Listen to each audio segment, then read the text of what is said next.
Good evening. I'd like to call to order the regular meeting of the Boulder Valley School District Board of Education for Tuesday, October 27th, our regular meeting. Sandy, will you please call the roll? Albright. Here. Belleville. Here. Benford. Here. Fuqua. Here. Marquis. Here. Myers. Here. Reed. Here. Please join me in the Pledge of Allegiance. I pledge allegiance to the flag of the United States of America and to the republic for which it stands, one nation, under God, indivisible, with liberty and justice for all. Thank you. I would like to remind everyone who's joined us here this evening about the mission of the Boulder Valley School District, and I will read it. The mission of the Boulder Valley School District is to create challenging, meaningful, and engaging learning opportunities so that all children thrive and are prepared for successful, civically engaged lives. So we'll keep that in mind as we go through our meeting today. The first item on our agenda tonight will be the superintendent's report, and we'll hear from Dr. Messenger. But I would also say the next item on our agenda following that will be public participation, and we're glad to welcome you all here this evening. But first we'll hear from the superintendent, and then we'll hear from the public. Great. So, Bruce. President Albright, members of the board, good evening and welcome. And to those in the audience, welcome as well. So I have a number of items to share with you this evening. First of all, what I did right before I came to the board meeting was I returned from the Capitol after meeting with Budget Director Sobonnet, the governor's budget director, to talk about a couple of topics representing the state superintendents.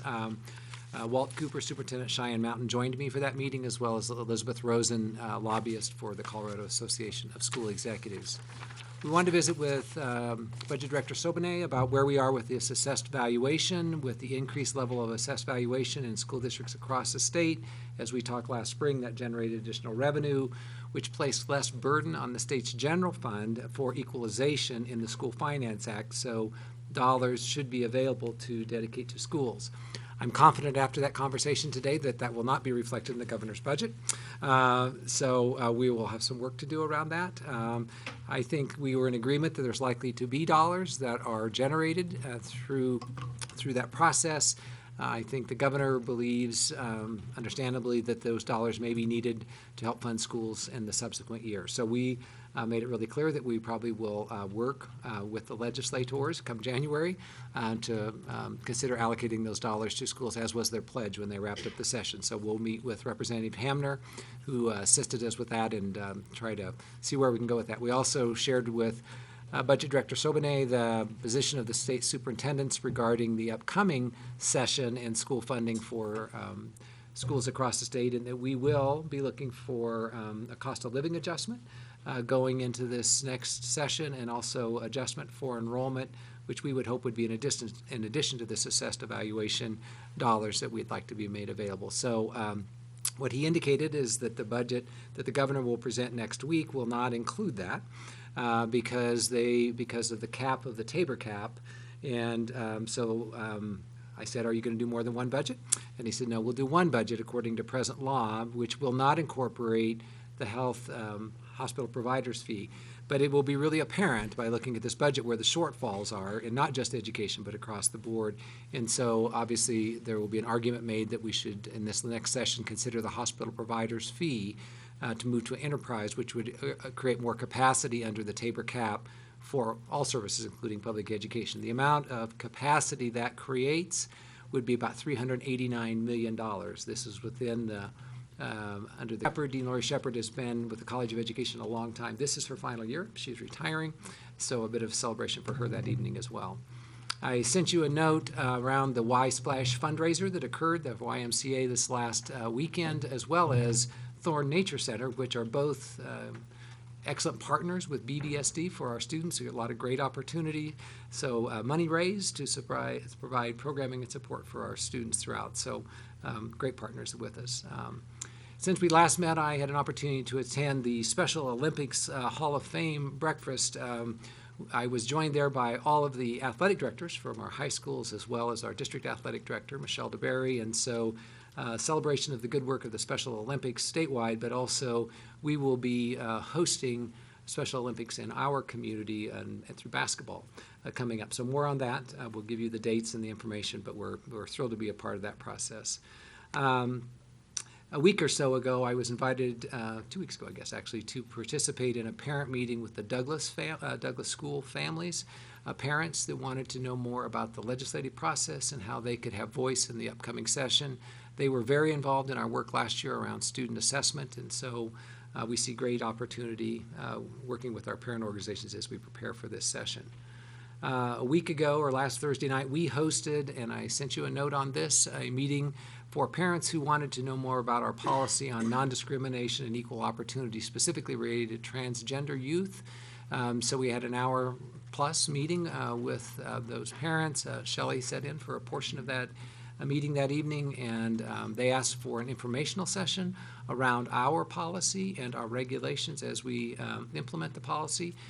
So they had sent us 20 or more questions in advance of the meeting, and we provided responses to those, distributed those evening, and we also had parents of transgender youth present, as well as we have some great resources at CU, College of Ed. They've been helping us with the training in our transgender work, and we're present that evening as well for a presentation. I would say overall, I think it went really well. We had a mixture, I believe, of parents in BVSD, some parents who homeschool, community members, and probably some parents in our neighboring districts. It appeared it was a public meeting, and so we had kind of a rich collection of folks. But overall, I think we, at least, they're better informed about the work that we're doing around transgender youth with regard to the board policy. So my final point I'd like to address is the Ideal School Day task force work, because I know we have a number of folks who are going to comment this evening on one dimension of that. I just want to remind you that you've received numerous emails, as have I, and I've responded to as many as I can, and I'm sure you're doing the same. I just want to remind you that that we're still taking input, that no final decision has been made, and so we're working on a proposal that we've targeted maybe by winter break is our target to bring some final recommendations. So we're still taking input. All of the emails that I receive are shared with the task force, so they're going to have the same opportunity to read the communication on the issues related to the Ideal School Task Force. I want to remind you that the work of the Ideal School Task Force is a result of a memorandum of understanding that the board authorized with the Boulder Valley Education Association. So we have members of the association, teachers, professional staff, administrators, community members that serve on this task force. And they're dealing with a number of topics as they work through problem solving around that. So some of the areas that they're looking at is the length of the school day. We have inconsistent length of school days, so students in one school building might have a different educational experience than students in another building, in part only maybe because of the length of the school day. So that's one of our commitments, is to get that sorted out at all levels. And then longstanding history there. Not sure how it started, but we're going to try to fix it. The other is that we have inequitable teaching loads, meaning that teachers who teach the same area or content don't have the same teaching load, which is both a fairness issue as well as a contract issue. So we're trying to work through that and gain clarity on that and be consistent with that. Also, there's concern about adequate instructional time in some of the core areas like science education, math education, reading. Again, some inconsistency because of the difference in length of school day, but also just some inconsistency. And so we're not trying to dictate that as a district or as an association, but we do think there's some value of at least reaching a common understanding, if you're a third grader, how much time we would have for mathematics and reading, and then being sure that everything fits in the day, because what it leaves classroom teachers with is a set of expectations to do certain things without adequate time to do that work. And obviously, that's not fair to the teachers or to the students in that situation. So that's one of the other thing. The other thing is we have some real inequity between what we refer to as specials, and what that would mean are licensed professionals who work in music education, physical education, art education, those who are beyond the regular classroom. So again, not just their teaching assignments as far as number of hours per week or per month, but also the nature of those assignments. So we're trying to get at least more of a level playing field with that. So there's a fair amount of work to do with that. The other is that one of the things we've talked frequently about in this boardroom is around an adequate time for school lunch. So our students have an adequate time to eat their lunch, enjoy the nutritious meals that we provide through our food service program or that they bring from home. This is especially critical for our elementary age students, as you know, because you've heard testimony on this, that sometimes it's like 10 minutes that they have. And again, it's just this compressed school day of trying to get everything in. So we're trying to give some breathing room around the lunchtime, and also to be sure that our children have adequate time for play through recess, their fitness, their exercise. Because again, there's some patterns in our district is that some of the days get so compressed that children don't have adequate play and recess time. And, we've hung on to recess in this district, which I'm proud of, but even with that, we have not been consistent with it. And also a time for staff collaboration as we are working within our strategic planning process and setting the goals that you approved 2 years ago, trying to achieve that. What we recognize more and more is our teachers need quality time to work together. And we love it when the students are with us, but occasionally we just need some time for the teachers to work together. So trying to get to a consistent pattern around that. We have differences between our schools around that collaboration time. So we're trying to build a schedule that would be responsive to that. A couple of other issues that you know of is a late start for high school. This again has been a topic we've talked about regularly. So we're looking at how do we alter potentially the high school's schedule so that we can accommodate a later start for our high school age students. And 2 of our high schools have done that for a few years for us and have modeled that. And so we're going to see if we can do that district-wide. It has some significant transportation implications as we work through that. Through the work of the task force, there is a standing task force. They have interviewed students, they have interviewed staff, they've met with groups of folks. We've run community-based meetings, so a lot of input has been gathered, and we plan to continue to gather input. Obviously, we're going to get a little bit this evening, and we've gotten some just recently. We're actually putting together a listening circle where we're going to invite interested parties together, to represent that interest and different interests of some of those topics I just went through so that the task force can listen again to what's on folks' mind and their input. We aren't going to ask them to try to solve all this for us because we have a task force to do that, but having a chance to hear from them would be important. We just met last week, the District Parent Council. Lynn Jackson, teacher from El Dorado K-8, and Sandy Ripplinger, Assistant Superintendent for School Leadership, presented to the District Parent Council. Well over an hour. Good conversation, good dialogue. I sent that PowerPoint to you. So we'll continue to share that. I think we're trying to get on the DAC agenda. That was suggested to us. So we've worked back with our leadership group to see if we can make that happen.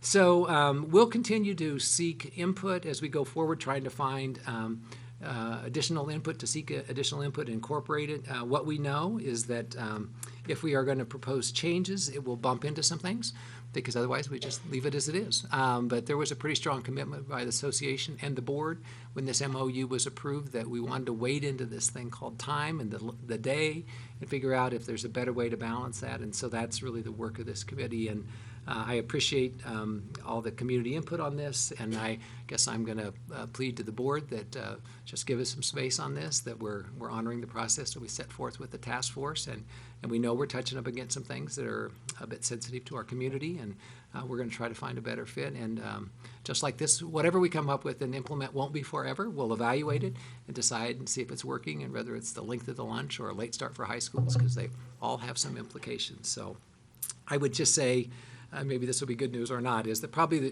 for what they're working on right now is there isn't much of a proposed change around the middle school schedule. They're kind of in the middle. So we're doing some work at the elementary because of some of the inconsistencies, and we're working on this late start at the high school. But for the most part, our middle level education day and programming would remain pretty much as we know it today. So anyway, that's the work of the task force. So what is it? It's October. Near the end of October, what I've shared with you is we're targeting to try to have some final ideas or proposals together around winter break. And so because we believe some of these proposals, to do them well, to implement them, we really need to get the ball rolling on that as soon as late winter, early spring, whether it's bus schedules or teaching assignments or whatever. We need some lead time with that. So we don't want to run too late into the spring to make decisions because it could have, some negative implications for our implementation the following fall. So anyway, I will conclude, President Albright, my comments on that topic and the others, and I'd be glad to answer any questions if there are from the board on those areas I presented on or any others. Thank you. Thanks. Board members, any comments or questions for the superintendent? Tina? Thank you for the update, and I'm glad to hear that you've initiated the process of a listening circle. It seems like that might have been missing from what I've been hearing and gleaning through the different emails that I've been reading. One thing that would be helpful with the recommendation in the winter, not just about instrumental music or choice, but anything else, is being more specific about which pilots you've run and where they were, how many people were involved, and also just getting a better idea of which teachers and members of the community have been involved in some of these workforces. And the reason I say that is I'm in District B, which is Central North Boulder, and I had no idea that fifth grade music was instrumental was something being considered. And when we went through the process with the teachers union on May 22nd, it wasn't mentioned as one of the aspects of the MOU specifically, which is fine. Right. But it seemed like that moved pretty quickly to being under consideration, and a heads up a little bit earlier would have been helpful, just as we sort of get into what we always know is going to be a heated topic in our community. So it would just be good to kind of understand who's been involved and how, and of course we're getting a lot of community feedback today, which is great. So that would be just one thought as we move forward to the recommendation in December. So we have an evaluation of the pilot programs that we'll share with you and the schools that were involved in this conversation. Well, probably started before I came to the district and before you were elected to the board, Tina. So this conversation around the elementary day and the relationship with instrumental music has been a long-standing discussion. And so our proposal around IM remains the same, instrumental music. It's really the general music that would become a choice as opposed to a required course. IM is an option now, it's a choice for students now. It's just whether they take both or just one of the two. So, but yeah, this has been a long-standing, but we certainly can provide that, and also the number of the individuals that have been involved in the discussions over time in the different meetings. Yeah, thanks, Tina. Jenny? So I'm going to comment on something else because I'm sure we'll have an opportunity to talk about instrumental music here after public input. I'm glad that you're working on the budget for the state now because I'm very concerned about school funding for next year. I think that if our legislature and governor have their way, we'll be making cuts next year. And I say that because I heard a presentation at CASB from the two chair and vice chair of the Joint Budget Committee, Pat Stedman and Yep. Harry Rankin. And what Pat Stedman said, Senator Pat Stedman, who's a Democrat, for those who don't know, from Denver, was that he thought it would take $350 million, something like that, just to hold the negative fact. I mean, just to provide enough additional funding to meet inflation and growth, Right. or cost of living and growth next year. And he said, we have $200 million for everything we're going to do as a state next year. So dream on, basically. And and I find that really disturbing and unsettling. And so I'm glad you're on top of it. And I know that our legislators have asked us to work on the hospital provider's fee, but we should realize there's no guarantee. Other people have their eyes on the money from the hospital provider fee, Right. should that be taken out of the general fund. And so, and I'm just going to suggest also that it's been my experience, and you probably realize this because you're a savvy lobbyer as well. The Joint Budget Committee makes many of these decisions before the session even starts, so that if we wait, and so I'm glad we're getting a head start, but I think we really need to be working on this now, because if we wait till January when the session starts, many of these decisions will already be made. So So we do plan to reach out to JBC members in the next few weeks. it's not a question, it's a comment. But Yeah. Thank you, yes. And I'm really glad, thank you to Douglas parents, wherever you are, for It was an being engaging willing to. conversation. I hope that we'll have other parents from other schools that so too. will become involved in this. And I'd also like to comment on the transgender work that we're doing, which I'm really proud of our district. I know this is a really difficult topic for a lot of people, so I'm glad we're really being sensitive, but I'm glad we're dealing with it. And one reason is because I volunteered in a fourth grade classroom at Ryan Elementary. And when I was there this week, one of their students was presenting to her class about her she's transgender, and so she was discussing with her class this, and I appreciated the way that the teacher was handling it and the way the class was receptive to it, and I'm glad we're making our school a welcoming place for all of our students, Thanks, Jen. and that we're being sensitive to parental concerns around this, because again, I know it's difficult for many people. Thank you. Anyone else?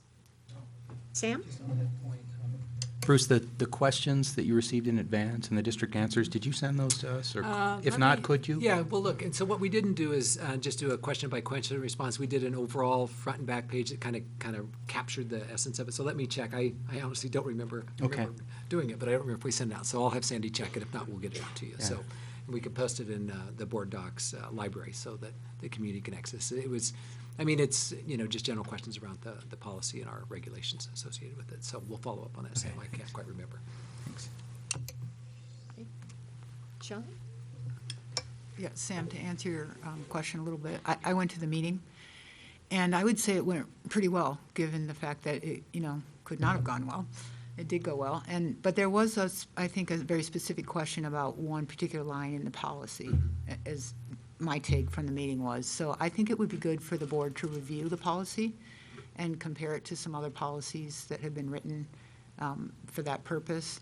I actually looked at one that was recommended by the group that, is it Dr. Meyer? Oh, from the university? From the Yeah, University of yeah. Colorado. Dr. Liz Meyer, Associate Yeah, Dean. I asked her about that policy afterwards, and she sent me a link to the advocacy group that deals with all of this. Okay. And they were recommending a policy that a school district has in California. So I read that policy, and I think that the way it's written would actually answer some of the concerns of the parents that were in that meeting. So I would like to review that policy, and I'll suggest that we put that on the agenda We'll setting. follow up on that with Dr. Meyer. Dr. Meyer moved to Boulder from Cal Poly, new associate dean for the College of Ed, Erie parent. New school, went to that meeting as well, so a great asset, so it was nice having her. So we'll follow up on that, Shelley. I had not seen that. Thank you. Anything else? Anyone else? I just had a question about the music, the Ideal School Day that you were Yes. talking about. And you mentioned that there would be some listening activities. I think that's a great idea, and to hear what the community thinks. Would one of those groups be music teachers? I mean, have you thought? So what we're trying to do, we're designing it still, is that music teachers would be there, classroom teachers would be there, Yeah. principals would be there, parents would be there, because what we have going on now are folks not communicating with each other so well. And so we think if they actually had a chance to hear the issues from each other, it might be helpful. So, I mean, not that we haven't done that, obviously the task force is a representative group, but our thought was, Lori, that it would be good for folks to listen to each other, not to make a decision, but just to hear each other. So that is our intent, yes. That sounds great, and it's real important, and it's consistent with the way we do things, Yeah, which yeah. is collaboratively. I just want to make sure that the music professionals in our district are being listened to at the high school level and the middle school level, so that we're hearing what happens. Like, in particular, I've been thinking about the pilot project that we launched at Ryan several years ago, before you were here, I believe, to shift the way we were doing that program. And I just want to know what the effect is of that when we've started something. It's kind of like when we talk about a pilot project, what's the outcome? And so we do have a little bit of So data, the of data experience on of our looking pilots, at yeah. the middle school and the high school there, where those children might have gone to school. And I don't know, maybe they're in 10th grade by now. Maybe they're in Probably on the that championship Monarch Centaurus marching band. I don't know, probably. yeah. Yeah, that I That's go where to they there can be. sometimes. So Anyway, we have a music educator from Fairview High School serving on the task force. Okay, good, sounds good. Okay, Tina? If possible, could I or another board member attend one of the listening circles? Would Yeah, that let's be- see what we get set up, Tina. Okay. Shelley? I'm going to hold most of my comments till after we've heard from the public, but I do want to second what you just said. I think it's really important to have this circle and to involve our music educators in that. And I'm a little confused about why we're getting so many emails from those particular people if they have been involved. So that's a question I'd like to know the answer to. We can ask them. Anyone else? Okay, well, thank you for your report. And so then the next item on our agenda is public participation. And I have to read something here. The board recognizes the value of public comment on issues related to the operation of the schools.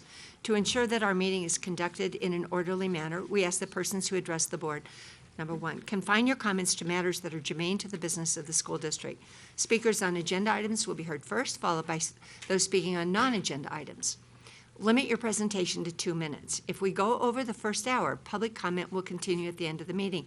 And I anticipate actually that that's what will happen here tonight, because we have more people signed up that will take us over, I believe, the hour. And recognize that students often attend or view our meetings. Speakers' remarks, therefore, should be suitable for an audience that includes kindergarten through 12th grade students. The board president may interrupt, warn, or terminate a participant's statement that is unrelated to the business of the district or inappropriate to K-12 students. There's a lighting system on the podium. Starting at green when your 2 minutes starts, it turns yellow when you have 30 seconds remaining, and it turns red at the end. When the light turns red, please wrap up your comments so that the board can hear from the maximum number of speakers. And given that we have more speakers that will fill up the first hour of public participation, I'm going to keep a really tight schedule. So at 2 minutes, I'm going to ask you to sit down so that everyone will have a chance to speak, or as many people who can.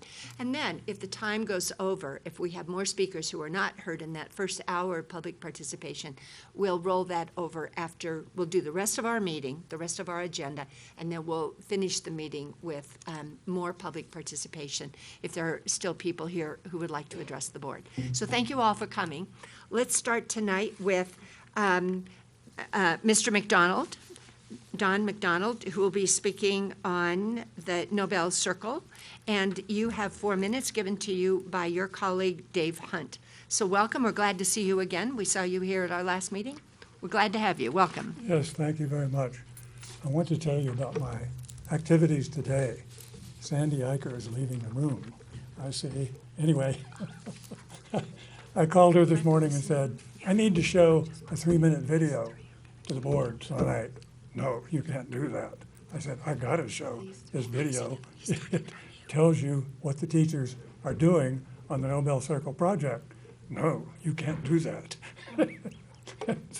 So I want to say that I wish I could show you this 3-minute video.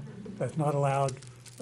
So I'll just say a few words, if you don't mind, about 2 of the outstanding teachers I've worked with, beginning with Virginia Schick at Boulder High. I think she's the Colorado Art Teacher of the Year, something like that. She's been very helpful on this project, conducted a competition among the students about student designs for the Nobel Circle project. So that went very nicely. Secondly, Kathy Ellis at Monarch High organized a video done by students at Monarch, Fairview, and Boulder High about the Nobel Circle project, in which they were able to express their opinions about this kind of thing. That's all in this video. Sorry you can't see it. And that's all I have to say. Thank you. Okay.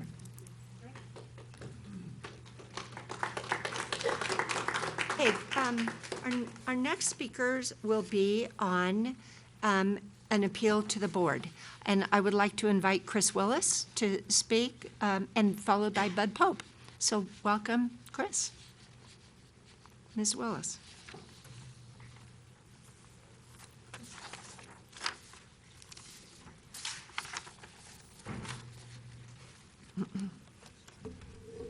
So we have 2 minutes back to back. We'll just be contiguous if that's okay. Sure. This is about a complaint about the district's handling of the KC air quality issue. And I'd like to just note at the outset that from the beginning, we've viewed this not as a complaint, but as a request for a complete and long-term solution to the KC air quality issue, taking into serious consideration input from parents and other members of the community whose voices were not being heard. I'd also like to note in that regard that we have received petitions signed by 117 parents and community members calling for further action by the board along the lines of our request.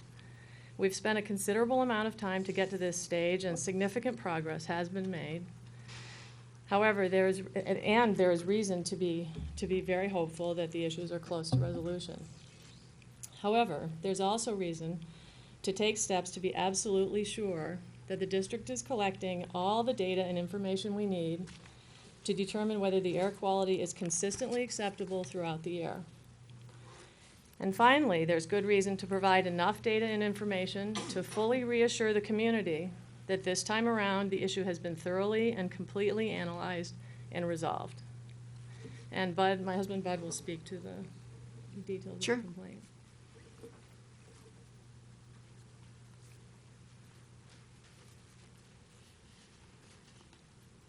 Bud Pope, welcome. Glad to have you here. Thank you. Thank you. The document I am now referring to is our most recent communication with the district and the board. You've all received that as of October 11th. I want to read a few items from that document. Concern number 1, continuous monitoring including VOC monitoring, must be done by the district. Under paragraph 2, and I quote under this document, "It is only through a period of extended monitoring, particularly through the crucial winter months, when air circulation is more limited and leakage of toxins has historically intensified, that occupants' exposures can be evaluated with any degree of accuracy." I'll jump down to paragraph 4, and this is under broad spectrum monitoring, or VOCs, that we have requested that has been denied by the district. Paragraph 2, "The specific irritants causing symptoms in teachers and students at Casey have not been identified. H2S is a possible cause, as are VOCs." Under paragraph 3, "We understand the district's position is that there is a level of complexity involving in sharing information about VOC levels with lay audiences without generating undue fear, anxiety, or concern. Despite this complexity, we ask that you undertake this challenge." I go to concern number 2. Concern number 2 under our complaint is that an independent review be overseen by the Board of Education. Under paragraph 1, "As noted in the EPA's Tools for Schools programs, once trust and credibility are lost, they are almost impossible to regain." Thank you, Mr. Poe. Thank you. Oops. Our next speaker, our next speaker is Graham Hill. Mr. Hill, welcome. Oh, yes, and I've just been reminded by Sandy, our efficient secretary, board secretary, that you have 4 minutes given to you by Charles Tucker. So, welcome. Thank you. The Casey toxic air issue continues to be a PR disaster for the district and a health disaster for families. This complaint has finally surfaced after 6 months in progress. The school opened in August 2010, and the BVSD may have even known then that there was an issue the very first fall. One known account of a major toxic breach in this school building occurred that first fall when the whole school was evacuated to the gym. No family was ever notified about this. Bruce, under your watch, the district did not follow the board's motion of continuous monitoring of a wide range of contaminants. What are we afraid of finding here? It has proven to be part of a continuous distrust that you have initiated. The vote did not ask for a recommendation from the CDPHEs. This complaint is only asking the district what it already has been directed to do. This is not only a human error, but a major breach. Symptom survey. First of all, it was not anonymous for the teachers who already teach with an intimidating cloud over the top of them. The custodians and other staffers have had no voice in this all along. Since the empathy is so overwhelming for the many sick kids, they, of course, have been silenced. The source. BVSD still has not identified the source of these issues. There have been some clever emails coming from the district claiming a broccoli breach, fart bombs, as superior district strategy to throw off the Casey community. I've heard the air feels fresher now, but it only dilutes the potential contaminants. It does not eliminate them. We may very well have a serious problem that is not being disclosed. After all, Casey was built on an old school brickyard that has perhaps contaminants, coal, and other serious toxins that could be at play here. In closing, can we end this torture to the students, teachers, and staffers at Casey? I hope this problem can be resolved by the board. This needs to get into some capable hands. Please accept this appeal on behalf of the past, current, and future students and staff at Casey. Kids matter. Thank you. Thank you. The next speakers will be, now I'm going to struggle over this name. Is it Cray Kelly? And We'll go with that. It's Melissa- Cree Kelly. Pardon me? It's Cree. Cree. Kelly. Sorry, thanks. And Melissa Bissett, or Bissett? Actually, she's not here. And Dina Nichols? She is here. and Teresa Sorry. Boy, good names.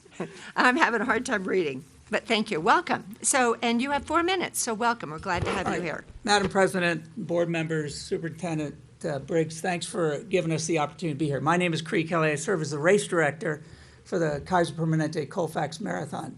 We just completed our 10th year. We are a nonprofit, and I want you to be aware of that because we celebrate nonprofits in our platform. But before I get started on that, let me introduce the director of medical offices in Boulder and in Longmont for Kaiser Permanente, Dina Nichols. Thank you. Welcome. Thank you, Boulder Valley School District and CRE. I'm Dina Nichols, Medical Office Director at the Baseline and Longmont Medical Offices at Kaiser Permanente. I'm pleased to be here this evening because the health of our Boulder Valley School District's employees, teachers, and students, as well as the overall health of the Boulder community, is important to Kaiser Permanente. We are here today for the Government Cup, which we partner with the Colfax Marathon to provide funding for community organizations chosen by winning relay teams. Kaiser Permanente supports events like the Colfax Marathon because they're a great investment in the city. The Colfax Marathon gets Coloradans healthy, and it builds visibility for the businesses and neighboring neighborhoods along the courses. Speaking of healthy Coloradans, I was pleased when I was asked to present this evening because the Colorado Colfax is my personal best of 4:57 and change. And I'm honored to stand here today able to talk the talk and walk the walk. In addition to the Colfax Marathon, Kaiser Permanente invests in Boulder and the Boulder Valley School District in many ways, including serving more than 53,000 members covered by Kaiser Permanente through our medical offices, and more than 1,800 members covered by Kaiser Permanente through the Boulder Valley School District. We employ hundreds of employees and have several administrative and medical offices in and around Boulder, including our Boulder and Longmont medical offices and our specialty facility, Rock Creek.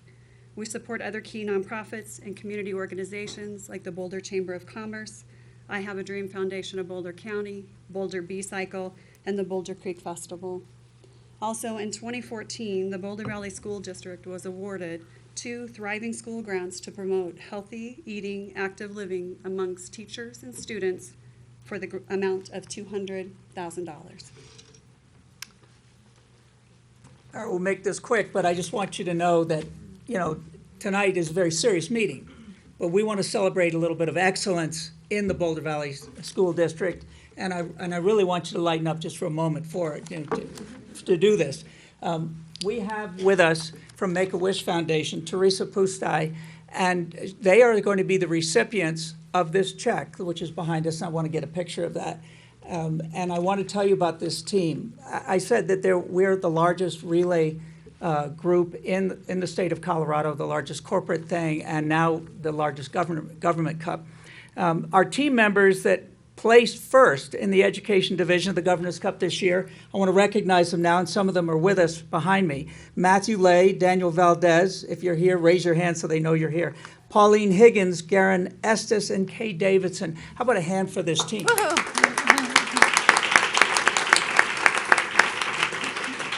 Teresa, why don't you come up to the podium just for a moment, and then we'll get the check and we'll get out of your hair. So. Oh, and I've got a yellow light.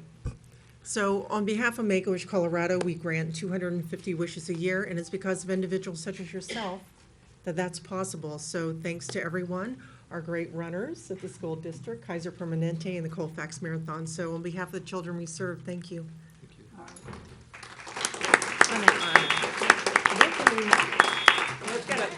If I could, you'll indulge me for 5 seconds so we can get a photo of these team members. It's just me. Where are you oh, you're the only one left? I'm the most important one. All right, she's the captain. She's the captain. Or is that a problem?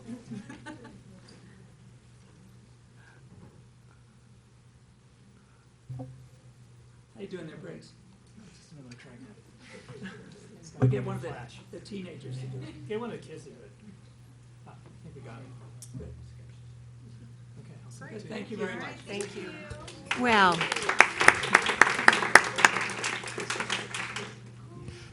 I'll just say thank you very much. That was a wonderful presentation and good work, and thank you very much for the donation. It's terrific. Okay, the next speakers are on music education and the ideal school day. And so our first speaker is Lori Bialik, who has 4 minutes given to her by Alicia McClure. And the speaker after that would be Sarah King, also has 4 minutes given to her by somebody. Can't quite read it, but that's okay. Right, Connor. Good. So welcome. Hi. Lori, Briggs had asked if there were a couple of students who could speak early so they can get home for homework. Is that Oh, something sure. Students can speak, you bet. earlier or? Do we have students here first? I don't. Hi. And before you get started, Okay. tell me your name. I'm Maida Patel. Great. Hi. Welcome. Thank you for being here. Sure. So, general music and instrumental music are two entirely different programs.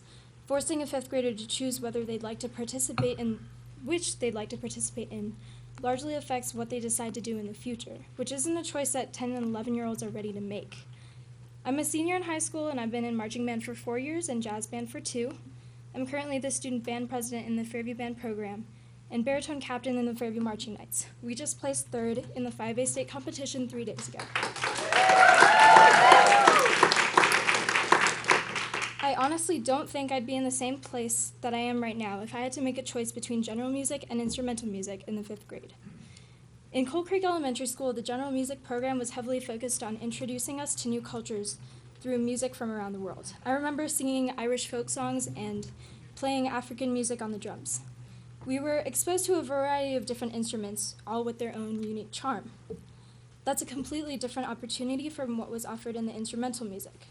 There we got to focus on one instrument, and everyone had their own individual responsibility to practice at home and become mini experts on their instruments. Both experiences are incredibly valuable. If I were forced to make a choice in the 5th grade, I would have chosen to continue with general music because variety would have been more important to me at that time. However, once I reached middle school, general music would no longer be an option to me, and chances are I wouldn't have taken a class with instruments in the first place. Without middle school band encouraged to me by Mr. Pinkston, my 5th grade band director, I wouldn't be in high school marching band, which has been the most important activity in my life every fall for the past 4 years. Please don't force 5th graders to make a choice that will impact the rest of their years as a student in the Boulder Valley School District. Thanks. Thank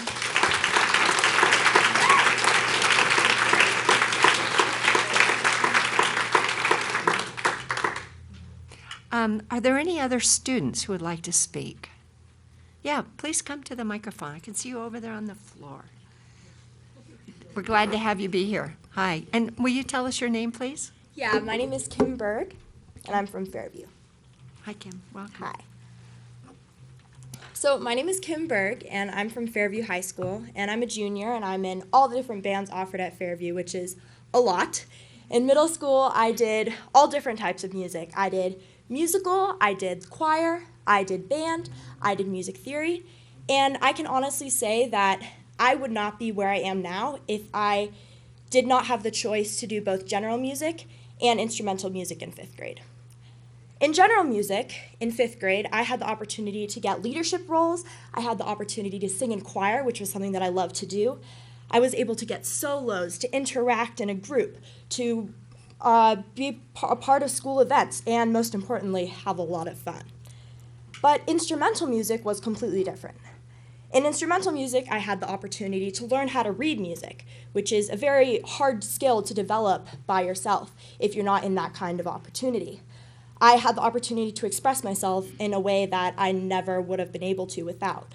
I had the opportunity to develop practice habits and self-accountability, which is something that I would never have developed unless I was in that experience, and had the opportunity to practice my instrument by myself so that I was able to better the band as a whole. In elementary school, I was a shy girl who was afraid to even ask for ketchup from a waitress at a restaurant.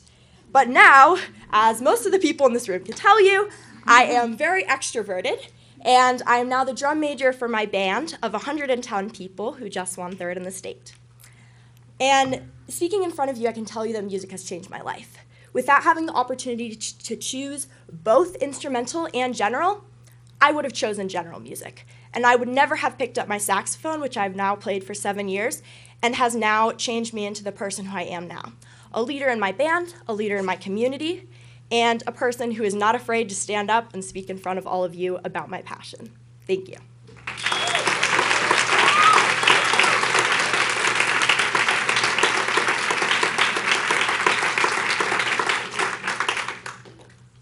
Are there any other students? Please come forward. Welcome. And tell us your name. I'm George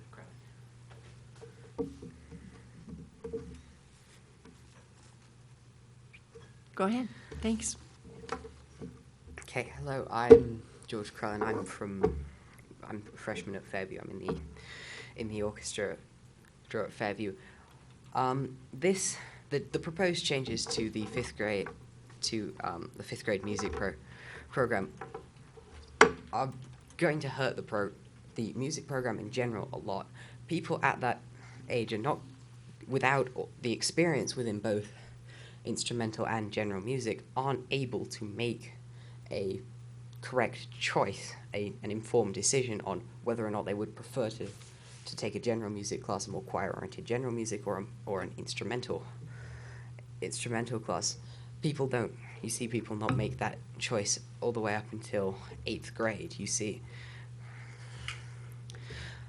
many of the most passionate musicians would say that they would have chosen to take general music instead of taking an instrument. I would have chosen to take general music instead of take an instrument.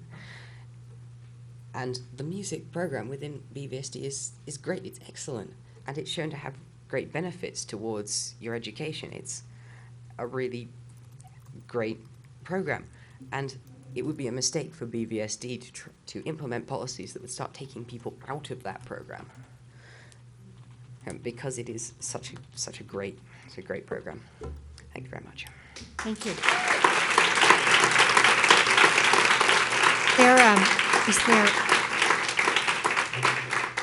Is there another student who signed up? Hi, tell us your name.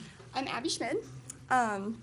Cool. So as I said, I'm Abby Schmid, and I am one of the drum majors at Centaurus High School. I'm a senior this year. Before I was the drum major, I have played trumpet since the 5th grade. And I'll be completely honest, if I hadn't have had to take an instrumental music class at Pioneer Elementary, I would not have chosen to. I didn't know that I had a passion for music. When I was told that I had to choose between taking orchestra or taking band, I thought it was silly, and I had no idea that playing an instrument would make any difference in my life. Oh boy, was I wrong. I picked up the trumpet in the 5th grade, and I've been playing it ever since, every chance that I've had.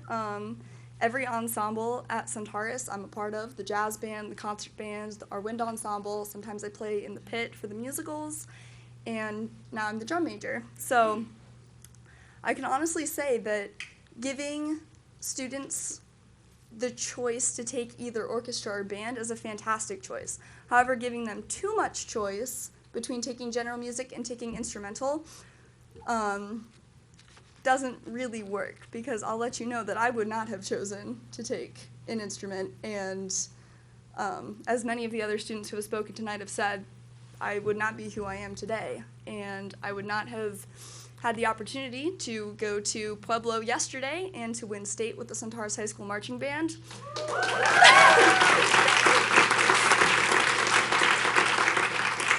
Or be able to get up and share my love of band with every other student that I know at Centaurus and every other student in our band, and with all of the people here tonight. So please let students continue to take instrumental music and general music, as they both offer fantastic foundations to music that will lead you into the great foundations in the rest of your life. Thank you.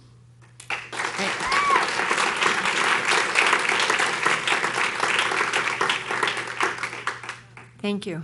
Congratulations on your big win in Pueblo. Are there other students? Are there parents with students who are leaving? No? young guys. Okay. Please.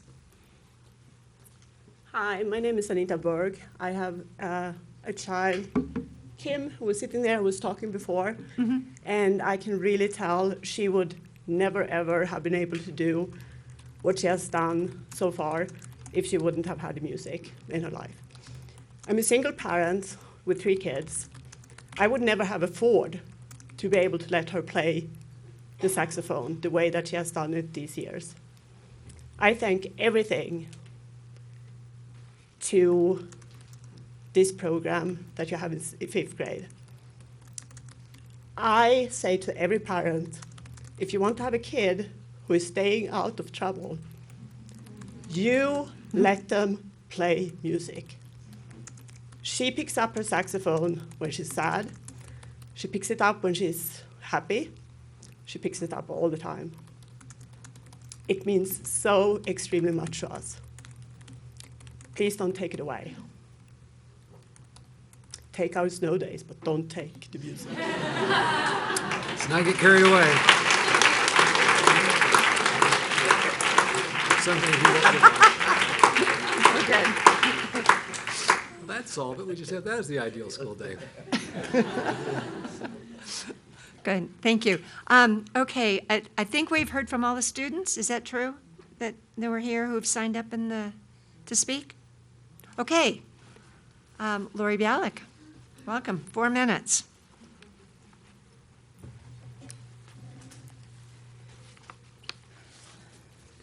Thank you to the school board. I'm Lori Bialik.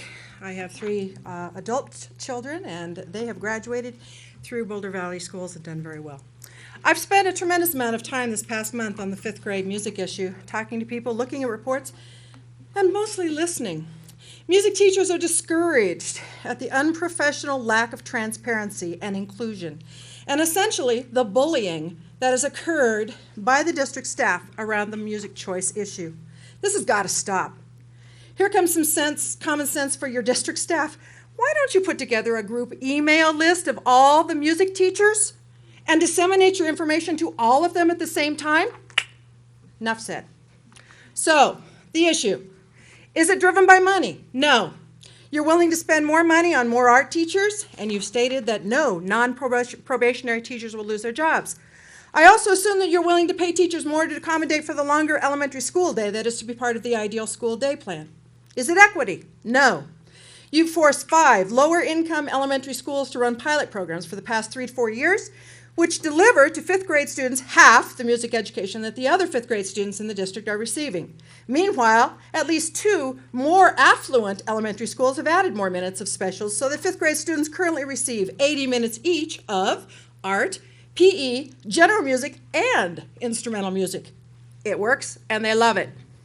Meanwhile, you 5th grade students and parents at Whittier, Ryan, Columbine, Sanchez, and Birch, you're receiving half the music instruction that the students in the rest of the district are receiving. Is that equity? Is it data? No. This 79-page pilot study report is full of inaccurate and inadequate data, inconclusive results, non-existent surveys, and contrived conclusions that do not match the data and results at all. The district staff should be embarrassed to have anyone look at it, let alone refer to it. Is it No Child Left Behind? No. That was replaced on July 16th, 2015 with the Every Child Achieves Act, which includes music and arts as core subjects. Well, I now believe I know what this is all about. Dr. Messenger, you must want another notch in your belt. What did you tell the principals? In so many words, I got rid of this music program in my last school district, and I'll get rid of it here. That's not true. I didn't say that. Is that what you think of us? You didn't become superintendent in Boulder Valley to make sure that students get the best education? You came here to make sure our schools are just like the rest of the country? Well, this district and these parents and students deserve better. The vast majority of the parents, students, teachers, community, principals, and even school boards support and believe that 5th graders should be taught both instrumental music and general music. So, it's your decision. The blame will be on you, and you alone, Dr. Messenger. This is much larger than just Lori, the 5th grade issue. Lori, excuse me, I'm not going to allow a personal attack on All right. what someone has done or not done about the truth. If you could stick to the issue. All right. I would just want to understand that the board may have in their possession someone who is going to shut down an entire program Well, based on that. Thank you.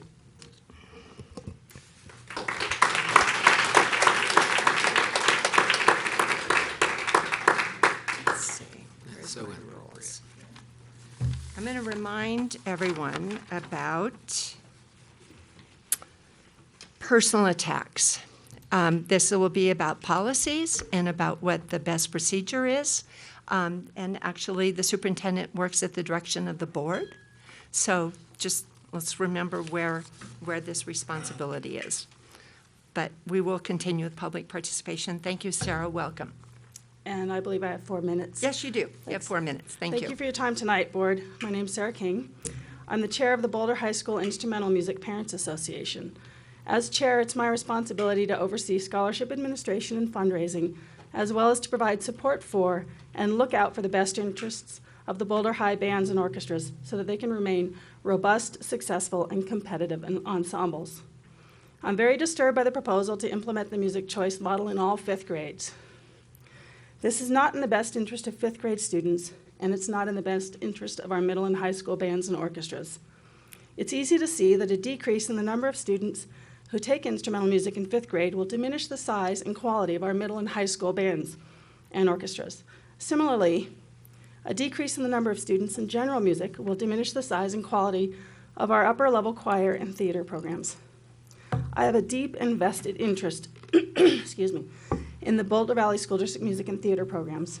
My oldest son is a Boulder High graduate who is in jazz band. My middle son is a senior in the wind ensemble and theater program. And my youngest is a Casey band student. As a parent and a member of this community, I feel it's my responsibility to advocate not only for my children, but all students in our district and in our community. The music choice model would not be beneficial to, but rather detrimental to all BVSD students.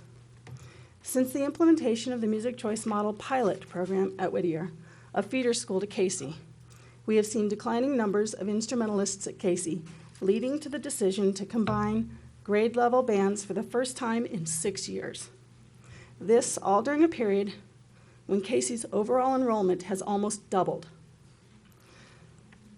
5 out of the 6 schools with music pilot programs in them have been implemented, 5 out of the 6 schools where music pilot programs were implemented have enrollments of 35% or more students eligible for free or reduced lunch. 3 out of the 6 schools where music pilots were implemented are Title I schools.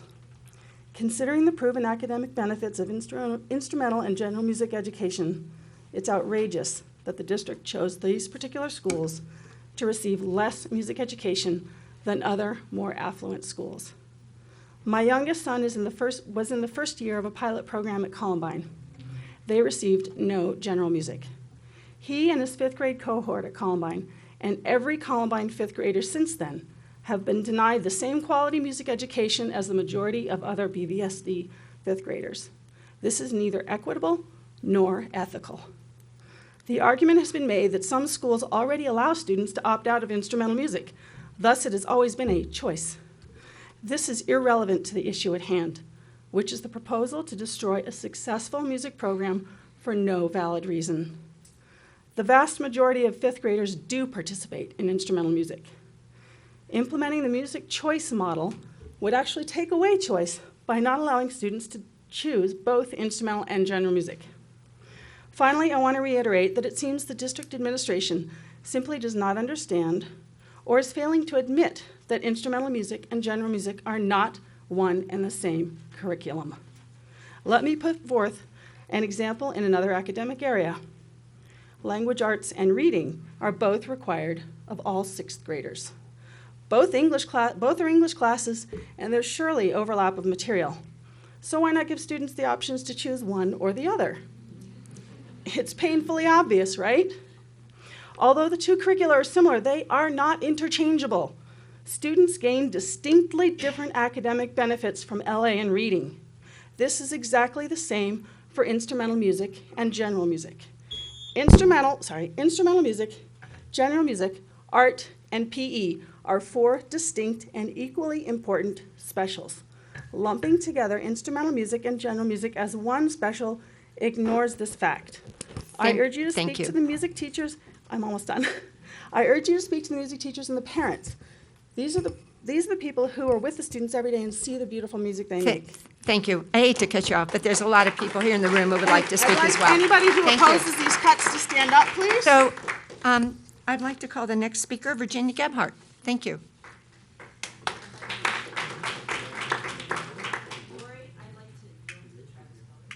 He's already got 4 minutes. Can he speak in place of me? He'll only get 4 minutes total, which he's already gotten. Jan Osborne or Travis. Jan was next on the list, but we're always glad to have you come. Welcome. And congratulations on the band's great success in Fort Collins Thank this you. weekend. I was watching it. Great kids, great kids. great parents, great involvement. Thank you. Thank you, Welcome. Dr. Messenger and the board, for hearing us tonight. I'm here to ask for your cooperation with the music teachers. I am the representative from Fairview High School on the Ideal School Day Task Force. I found myself there basically by accident. There were no.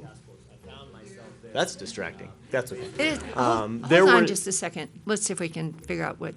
Okay. What? Check 1 2. Test 1 2. I think we're okay. A media person. Yeah, I think we we're might okay. be. Go. Thank you. Sorry. No problem. I sort of found myself on the task force by accident. A friend of mine who was on the task force called me and said, "Hey, they're discussing all of this instrumental and general music information, and there are no instrumental music teachers on the task force." It's been said that there was a call to teachers to sign up for the task force, but it's certainly, according to the music teachers that I've spoken with, it wasn't clear that this was going to be an agenda item for the task force. So I'm assuming that's why no one signed up, if indeed that email went out or that call to action went out. Now that we found out about it, I went to 2 meetings, found out nothing. We didn't discuss, and either of the 2 meetings that I was able to attend to this point, we didn't discuss it.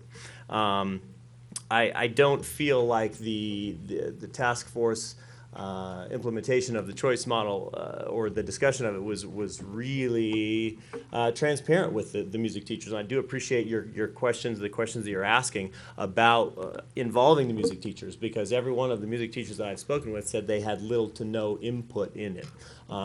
That's really important to us, and I think that the idea that these decisions are going to be made without the input of instrumental and general music teachers, I think it's really problematic, and I caution you to listen to your music teachers. And I cannot currently, with the information that I have from my participation in the task force, support the recommendation of this choice model and the discussions that I have personally been involved with. So I just want to caution you to please listen to your music teachers. I do want to talk. I don't think that this model is in the best interest of students or the teachers. And there were some people who talked directly about the difference between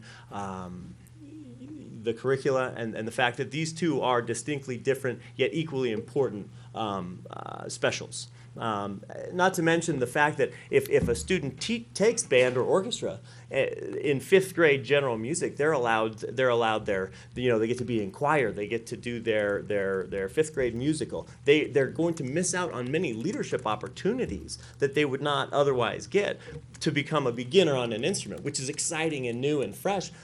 But they need to be able to be leaders in their schools as well. And if you give them, if you give this shiny trumpet to them, they're going to pick it or not.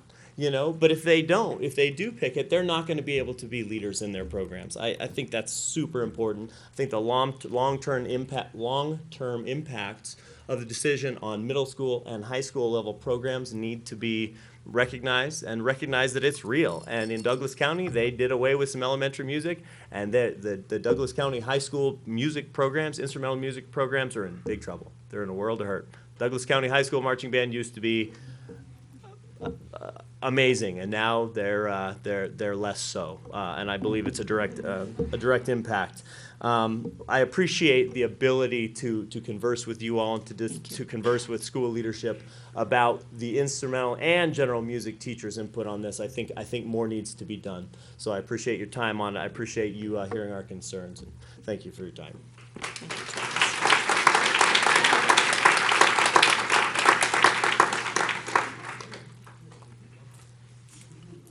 Hi, are you Jan? I am. Good. Hi, welcome.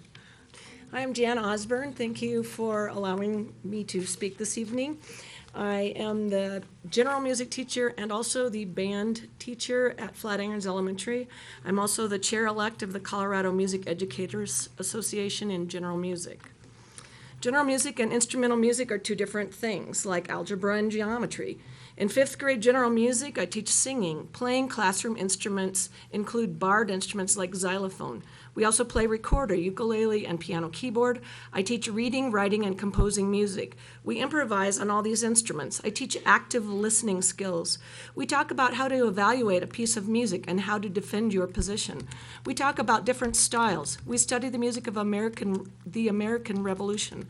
We talk about physics of sound, how sound waves happen. I have these kids from kindergarten on. I know them. I know what they have been through. I know who not to put together. I know who will lend a helping hand to another student. I know who has stage fright and who wants the spotlight. We dance, we laugh, we share, we have fun. In instrumental music, which I also teach, we learn how to feed and care for an instrument. We learn about embouchure and how to reach high notes. We learn about expression. We learn about perseverance. We learn about note values and pitch. We learn about breathing. We learn about teamwork and ensemble work. If I only had these students for 5th grade only, I would not know them in the same way. Because I have had them in general music, we play, we celebrate, we have fun. I love all of my students, and they love both general and instrumental music. Please don't take them away from them. Thank you.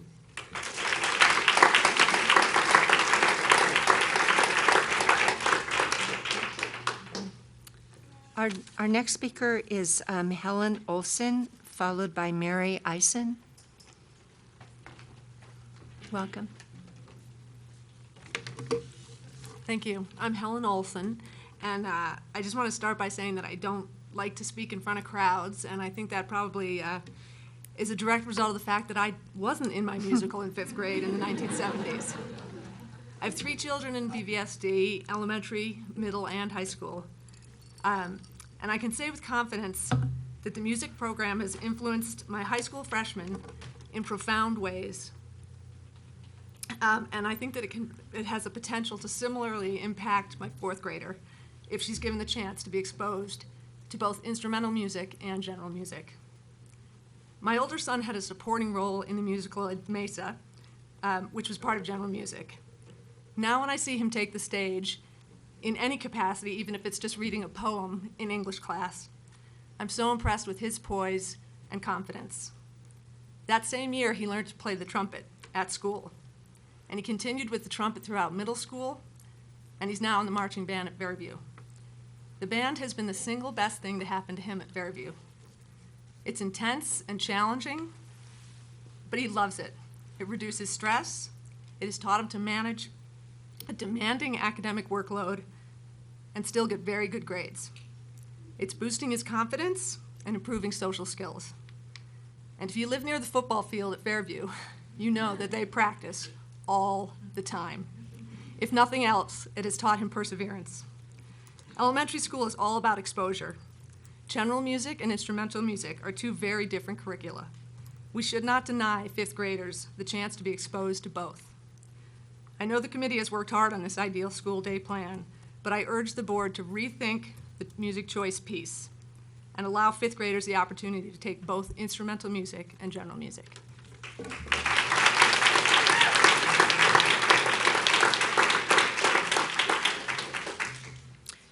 My name is Mary Eisen, and I'm vice chair of the Boulder High Instrumental Music Parents Association, but I'm really here to talk to you as a parent.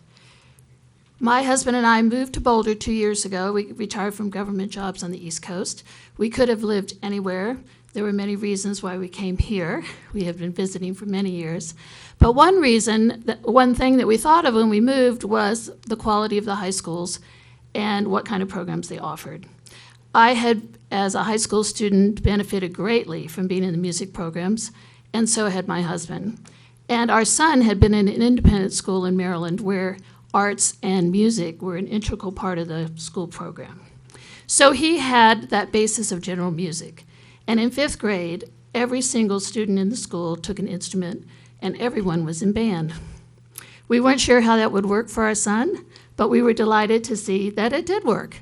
Oddly enough, he could learn to play the flute, and he played the flute for 4 years. And when we were looking for a high school, we looked for one with a good music program. We are thrilled with the Boulder High School. We're thrilled with the quality of teachers there. We think they're serious, committed, fun people who genuinely love their students. And we found that in the band program where my son is in now. He's in wind ensemble this year. So when I heard that the basis for this quality was there was a proposal that would undermine it, I felt like I just had to take some time to come down here and tell you, please reconsider that. You know, the 5th grade is such an amazing year. I was a school librarian across the hall from the band director at the independent school where my son was, and you see those little kids come in there with those instruments, and when the first time they play, they're horrible. And I could hear it in the library. Sometimes I would have to shut the door. But then the Christmas concert would come, and oh my, how they had changed. And the end of the year. So, I mean, you just see them through their years of learning these instruments and what they can do. So I just urge you to consider this choice model and reconsider it. Thank you very much. Our next speaker will be, our next speaker is Afnit Makush. Welcome.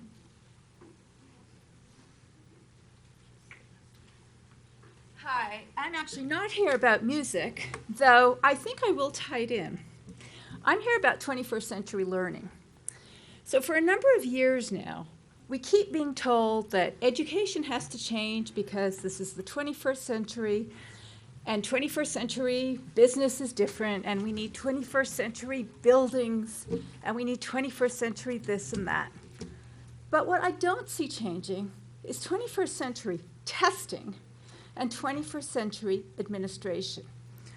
By which I mean, does it really make sense in this day and age to be asking students to regurgitate information that they can get in 10 seconds on a computer? What's really the value of that? Shouldn't we really be teaching students to analyze and criticize and think? And shouldn't that be reflected in the testing that the students are subject to?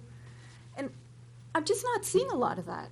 And I don't know if it's because it all takes time and I'm in too much of a rush, or has this really not been looked at? And so that's why I'm before you today, because I just want to bring it up. Similarly with administration. Every year I get letters from BVSD. My child has missed too many days of school, and missing school impacts their education. My children get predominantly A's. They do miss some school because they've been sick. I don't think you want me to send them to school sick. I know it doesn't cost you a lot of money, but really, maybe you could save that postage and not be sending out those letters. Maybe there are things from an administrative point of view that could reflect 21st century learning. The one I'm also thinking of is, you know, when we talked about we have to train them to work at places like Google and Facebook, I don't think Google and Facebook every hour on the hour goes to check if they're sitting in their desk. In high school in particular, maybe it's time that we start looking at other ways of taking attendance. And I just wanted to tie this in with the instrumental music. If we are really looking to form students of the 21st century, I think learning facts in class is less conducive than teaching them both instrumental and general music. Thank you very much.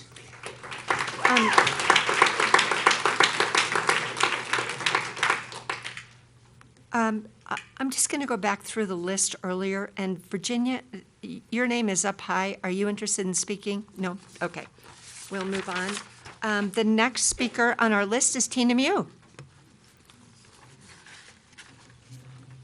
speaking on the Ideal School Day Committee and process. Welcome. Thank you. Madam President and members of the board, I'm Tina Mew, President of the Boulder Valley Education Association, and I appreciate the opportunity to address you. If you look at the contract between BVSD and BVEA, you can find many examples where vocal and organized groups have influenced decisions and contract language. We have in the past addressed the goals of specific groups without giving much thought to the wider reach those decisions would have. And that has created inequities and difficulties that are much harder to remedy than they were to create. In recent years, BVEA has stopped this practice of having special interest groups lobby our negotiating team. Instead, and always cooperatively with BVSD, we put together teams of people with varying backgrounds and positions to work together to fulfill charges and recommend actions. The Ideal School Day Committee was charged with creating recommendations for an ideal school day and school year. To do this work, BVEA and BVSD put together a team of diverse educators, administrators, parents, and community members with many different perspectives, and they will put forth a body of recommendations in December. Because of my position, I'm often faced with this fact. The goals of one person or group, although vigorously stated, may not be in the best interest of the system as a whole. And while it's tempting and often more comfortable to go with those wishes, it's healthier to uphold processes that we've put in place to make sure the quieter and much larger majority of stakeholders are heard. And that's really the nature of our shared decision-making in BVSD. We don't elevate the goals of a few because their volume and capacity to organize exceeds that of other stakeholders. Instead, we bring people together, ensuring proper ratios of representation, and then we collaboratively create plans of greatest benefit to our system as a whole. I encourage you to support the process we used and will continue to use to constitute our committees. I have faith in Ideal School Day leaders and participants. I know they're working diligently to build something that's in the best interest of all BVSD students. Thank you. Thank you.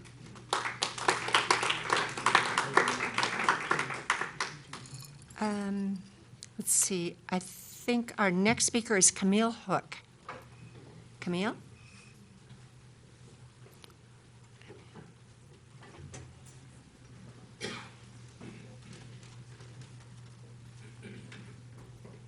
Welcome.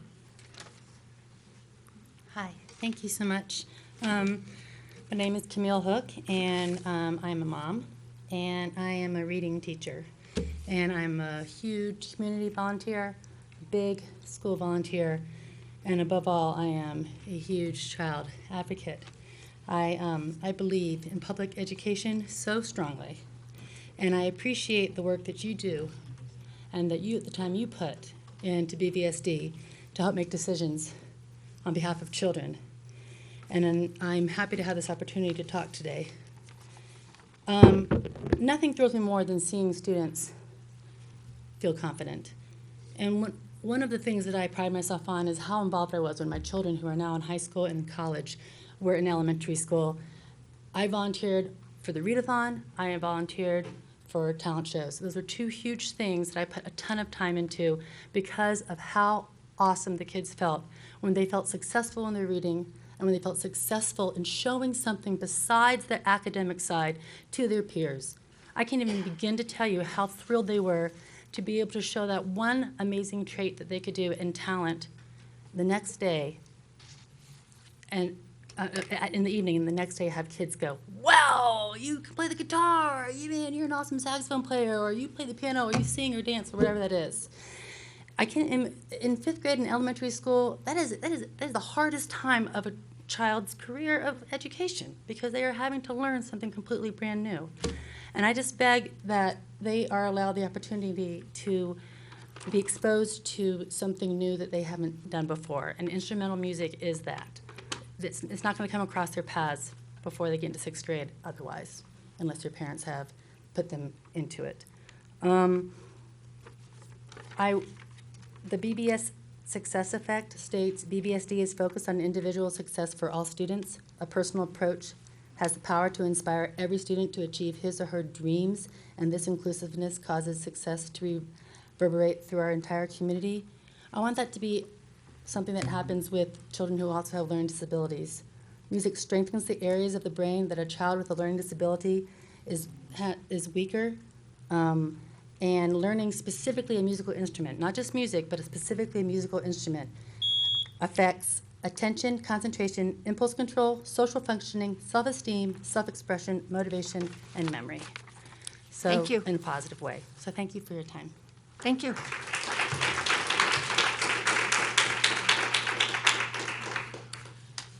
Okay, I've tried to keep track of the speakers. Was there anyone who signed up? I don't think there's anybody that I've missed. Is there anyone that I missed? Good, okay, thank you. Well, so we actually have heard everyone in our public participation with 3 minutes to spare. So that's kind of where we are.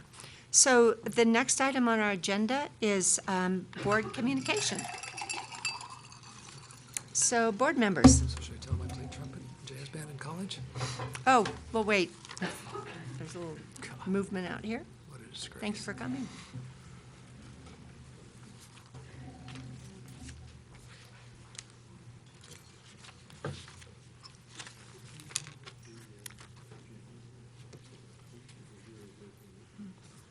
Colleagues, Jim. So while as everyone gets resettled back down, I'd like to thank everyone who came out tonight. Actually, very impressed with the quality of debate and the vigorousness. I will agree with President Albright that personal attacks have no business in a public policy-making area, as well as I certainly respect people advocating their position, but I think there's a way that we do things in Boulder. I've seen it for a long time. That's what attracted me to this community. We do it in a way that's professional, and we talk about it, and sometimes we talk a little too much on it, but that's what we do. So I just have to say wow at those students. Thank you for letting them go and get home and get on their homework. But yeah, I mean, the self-confidence, the articulateness, the ability to make an argument in a concise way, I wish I could be like that. I'll end it there. Thanks. Great. Anyone else? Tina? Yeah, I'll just thank everyone who came out to speak. It's really good to hear from the community. We heard on a variety of issues, and I just want to share that I listened to them all thoughtfully. And I look forward to hearing more about the recommendation. I think what I said before, of just understanding who's been involved, understanding what the gains will get out of the ideal school day. If we're going to make a trade-off that is significant, even if it's not the majority of the school district, it's a significant portion. It's a important value to the community. We need to respect that and listen to that portions of the community as we look through this issue. And I was reminded, we went to a couple of board members went a year ago to a talk in the PEBC with Dr. Zhao, Z-H-A-O. And I remember one of the things he said it's really common for people when you have struggling students to start hunkering down on literacy, math, and science, and to start whittling away slightly at the arts, music, and PE. And what this does is it kind of reinforces what the kids are bad at and doesn't focus on things that they might be good at. I don't think that's where we're headed, but I want to always be conscious that we need to make sure that kids who are struggling have a variety of outlets which they can build self-esteem, be talented, show gifts that are not literacy and math, and really develop those gifts in a way where they can, as one speaker noticed, demonstrate their talents and feel that amazing amount of pride of success and accomplishment at the end of that. So that's the lens through which I'm going to be looking at this, and I will definitely be interested, as I stated before, in the schools that we chose and why we chose those schools, and how that evolved, and what it looks like through the report and the data that's been gathered. Again, thank you for the speakers. It was great. Shelley? Yeah, thank you, everyone, for sharing your thoughts and concerns tonight. It's especially nice to see students here because it's important for them to know that their voices matter and that this actually is representative democracy at work here. So I'll reserve my comments about Casey until later because it's on the agenda later, but I would like to address the music curriculum. In the 4 years that I've been on the board, I've never seen such an outpouring of support for or concern about a district recommendation. and it speaks to how important this issue is to the community. And when I hear the passion about this subject, it really makes me sad that my kids went to a school that did not offer fifth grade instrumental music. And neither one of them are very proficient at anything musically, and I think that that's probably the reason why. So I hear what everyone was saying about that. I know that there were some very thoughtful people on the task force because I have worked with them on other task force. And so, and I know they must have been given a very difficult charge. As a board member, I don't know what that charge was. So my comments are not meant to disparage the task force in any way. But I must say that as a board member, I had no idea that we were thinking of making such a fundamental change to the music program, nor do I have a very good understanding of the trade-offs that were discussed in making this decision. So, in fact, I was really glad that somebody on the board asked to see the DPC, the District Parent Council presentation. I think that was you, Tina, because when that was emailed to us, I finally got my first look at some of the criteria that the task force was looking at. So when I reviewed that presentation, they have their prototype 7.5-hour day, and they compare it with the elementary content area time allotments. And so when I looked at those two things, it left me with so many questions that I really feel like I need to hear more from the task force, and I feel like maybe some other board members do too. Because if I'm reading it right, it sounds like we're adding 20 minutes of social emotional learning during the day. I don't know what that looks like. But it certainly seemed to me tonight from listening to parents that our kids are certainly getting a lot of social emotional learning from music. So I'm not sure why we need to pull that out and do something separate with that, but like I said, I don't know anything about it. We haven't been told anything about it. It looks like we're adding 20 minutes of math. I'm not sure why we're doing that. I understand why we're adding more lunch and recess. I understand that pretty well. 30 minutes of choice learning, study hall, to work on homework. I don't know if that's new or if we had something like that before, if that's part of the reason we can't do music. Just don't know. And it looks like we added actually some time to specials. So we have more time with specials. So I don't know how those times for PE, music, and art actually changed from before to now. So I have a lot of questions about those additions and why we're making certain trade-offs. And I know, Bruce, you've answered a few of my questions in your earlier comments, but, I have some others, like, why did our band, choir, and other music teachers know so little about this proposed change? And, I'd like to know how we actually included community input in this recommendation. And I'm glad to hear that we're going to provide some more opportunities now, but I'm unclear about how that happened, that we did not hear from many of our music teachers. I have never seen the data for the music pilots that we initiated in 2010, so I have no understanding or opinion of which pilot might be the best for the district. I had no idea, like I said, that we were going to recommend such a drastic change before it was proposed to the community.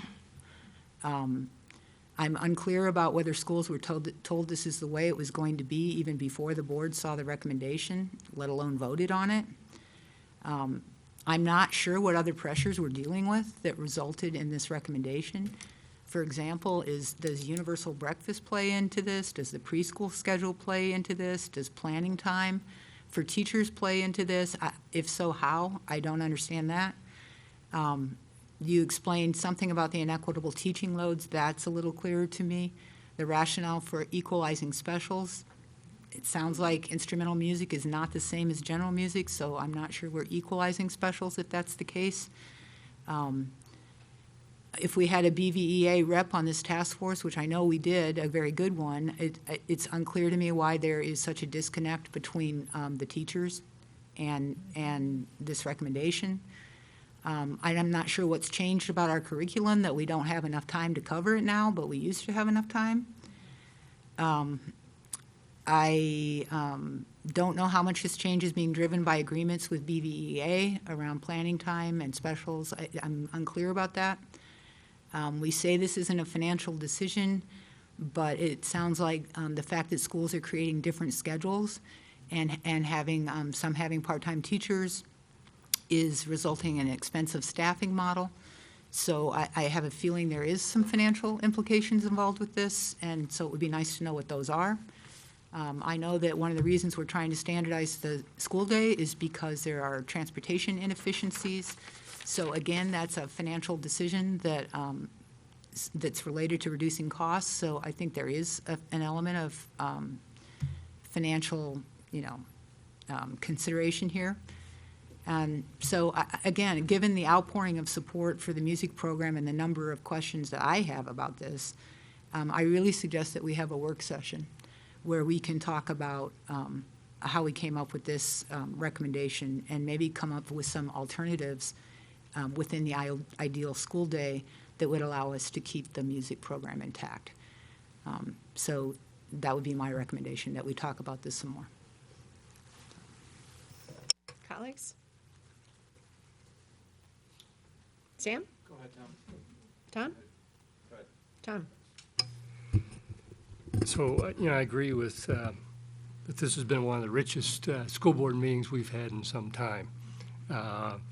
In several years probably, where we actually have people coming and expressing their concerns about what's happening in the school district, with what's happening with children and instruction. These are the kind of school board meetings I wish actually we could have more of. Maybe not everyone here agrees with me, but I certainly dedicate my time. I want to hear from the community. I believe in the model of Colorado local school board control. There's a reason for that. We're elected by our taxpayers, parents, and represent our students as well. And so we want to hear what's important to the community. And I think it's my responsibility as an elected official to listen and try to understand the concerns, and certainly we've heard a lot of them tonight.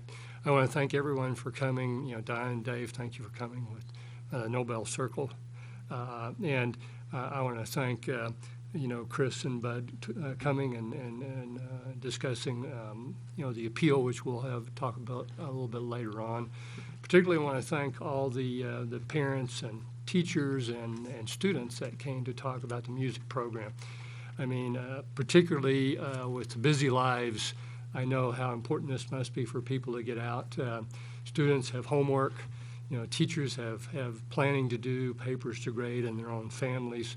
And parents obviously have their role as parents in the home, as well as the other busy things in their lives. So this is, quite an impact on me for so many people to come out. I know there's a petition out supporting this. I looked late this afternoon, somewhere over 1,500 people have signed that petition supporting both instrumental and general music. And in full disclosure, I have 3 sons that have all been through BVSD and all went through the music programs. Douglas, Platt, and Fairview, all 3 marched in the Fairview marching band. So I am biased as a parent, because I have seen the impact on my own children, the importance of music education and a well-rounded life. Like me, they're all 3 engineers, so they did not pursue a music curriculum, but it certainly impacted their lives and social lives. It kept them busy, as we heard one parent say. That's so important for high schoolers, that the students stay busy. And it enriched their social circle, and they had a common goal. So there are a lot of things that are advantageous about working not only music, but also as a group, such as a marching band, an orchestra, jazz band, choir, and so on. And don't want to leave out anybody, but it's an area here that I was surprised was being considered. About 5 years ago, when I was relatively new to the board, this came up, and we had a similar reaction from the community. I remember a room filled with people And Jim, you were there as well, and you were there, Jenny. You remember that. So some of us here, Lori, you remember that, were through that point. And at that time, the board decided, no, let's continue with the current model and have some pilots. And quite honestly, I had not heard a word about these pilots in that 5 years since then. So I'm anxious to find out about the pilot programs, what happened there, what were the trades that were made or being made by the Ideal School Task Force. I agree with Shelley about a number of things there associated with the board not really knowing what's going on. I look forward to December when we hear that.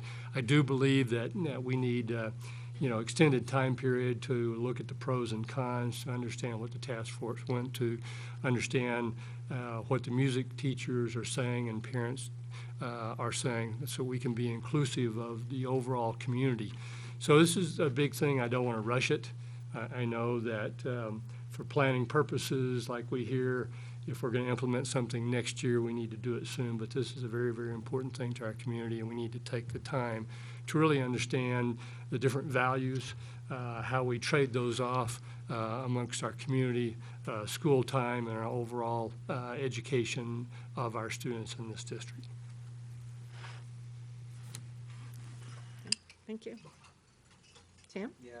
Well, I would just echo everybody's thank you for people coming out to talk about what they're passionate about on the many topics. And there are a lot of questions that I have as well. I'll hold those till December. And this is just a case of there's a lot to do in a school day, and there are going to be some conflicting priorities. However we land on it, though, I will say that hearing young people talk about the difference music has made in their lives is a joy during public participation and very meaningful. So I think that's all I'll say at this point, Lori. So, Jenny? I agree. There are a lot of questions that need to be answered, and I've appreciated the passion with which people have defended our our music program, because I agree that all of our specials are really important. They supplement our academic program in a real important way, and I look forward to the discussion because I look forward to the discussion because I know that our Ideal School Day Task Force has been wrestling with a lot of conflicting demands. I will say that I spent half an hour, I was at Emerald Elementary today, and while I was there, the principal told me, you need to go back and talk to the 5th grade teachers. And so I spent half an hour talking to them, and I will say that Emerald is a Title I elementary school that has real issues with the way instrumental music has been offered in the past, and they feel like it cuts. And so those teachers, and when we have that discussion, I will try to bring their points of view to the table. I thought that they're, but I will say that from their point of view, as a Title I school, they did not feel that they were being discriminated against, and they did comment that we really, wherever we land, we have to be honest with parents about the costs of instrumental music during the school day, because they said we don't tell parents that means that we can't offer science or social studies during that, and that's what we give up. And so those are kinds of trade-offs that I know that the Ideal School Day team has worked with, and I know that those teachers who are very concerned with the well-being of their students also struggle with. I would watch that 3-minute CD. If you have a spare one, I'll take it home and watch it. Thank you for coming out and talking about the Nobel Circle. You're right, Virginia Schick is a famous and wonderful teacher, and if she's been working with you, I think that's a high recommendation. I'd like to comment that, what do I want to comment on? That I visited Broomfield Heights this week. It was last week. It was last Wednesday.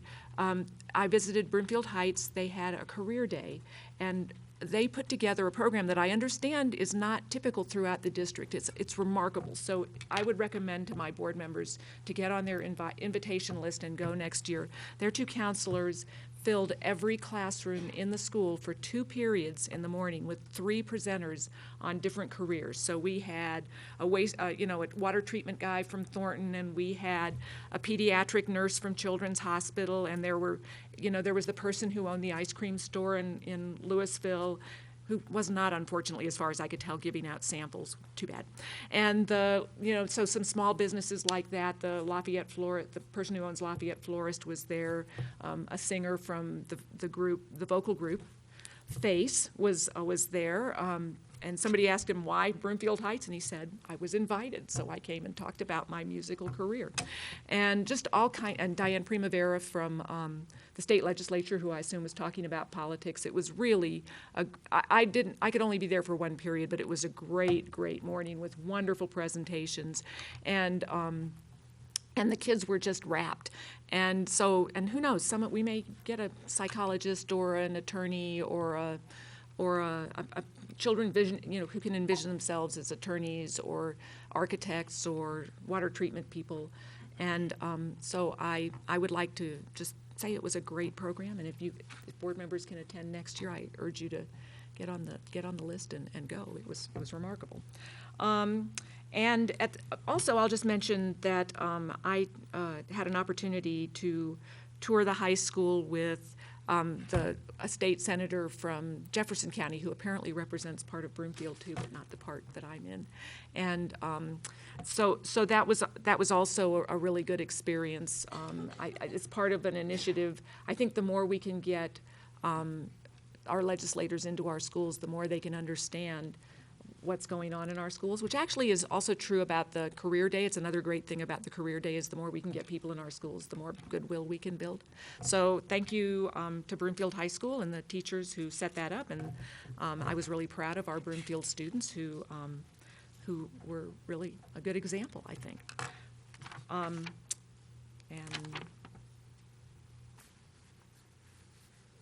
that's it for me.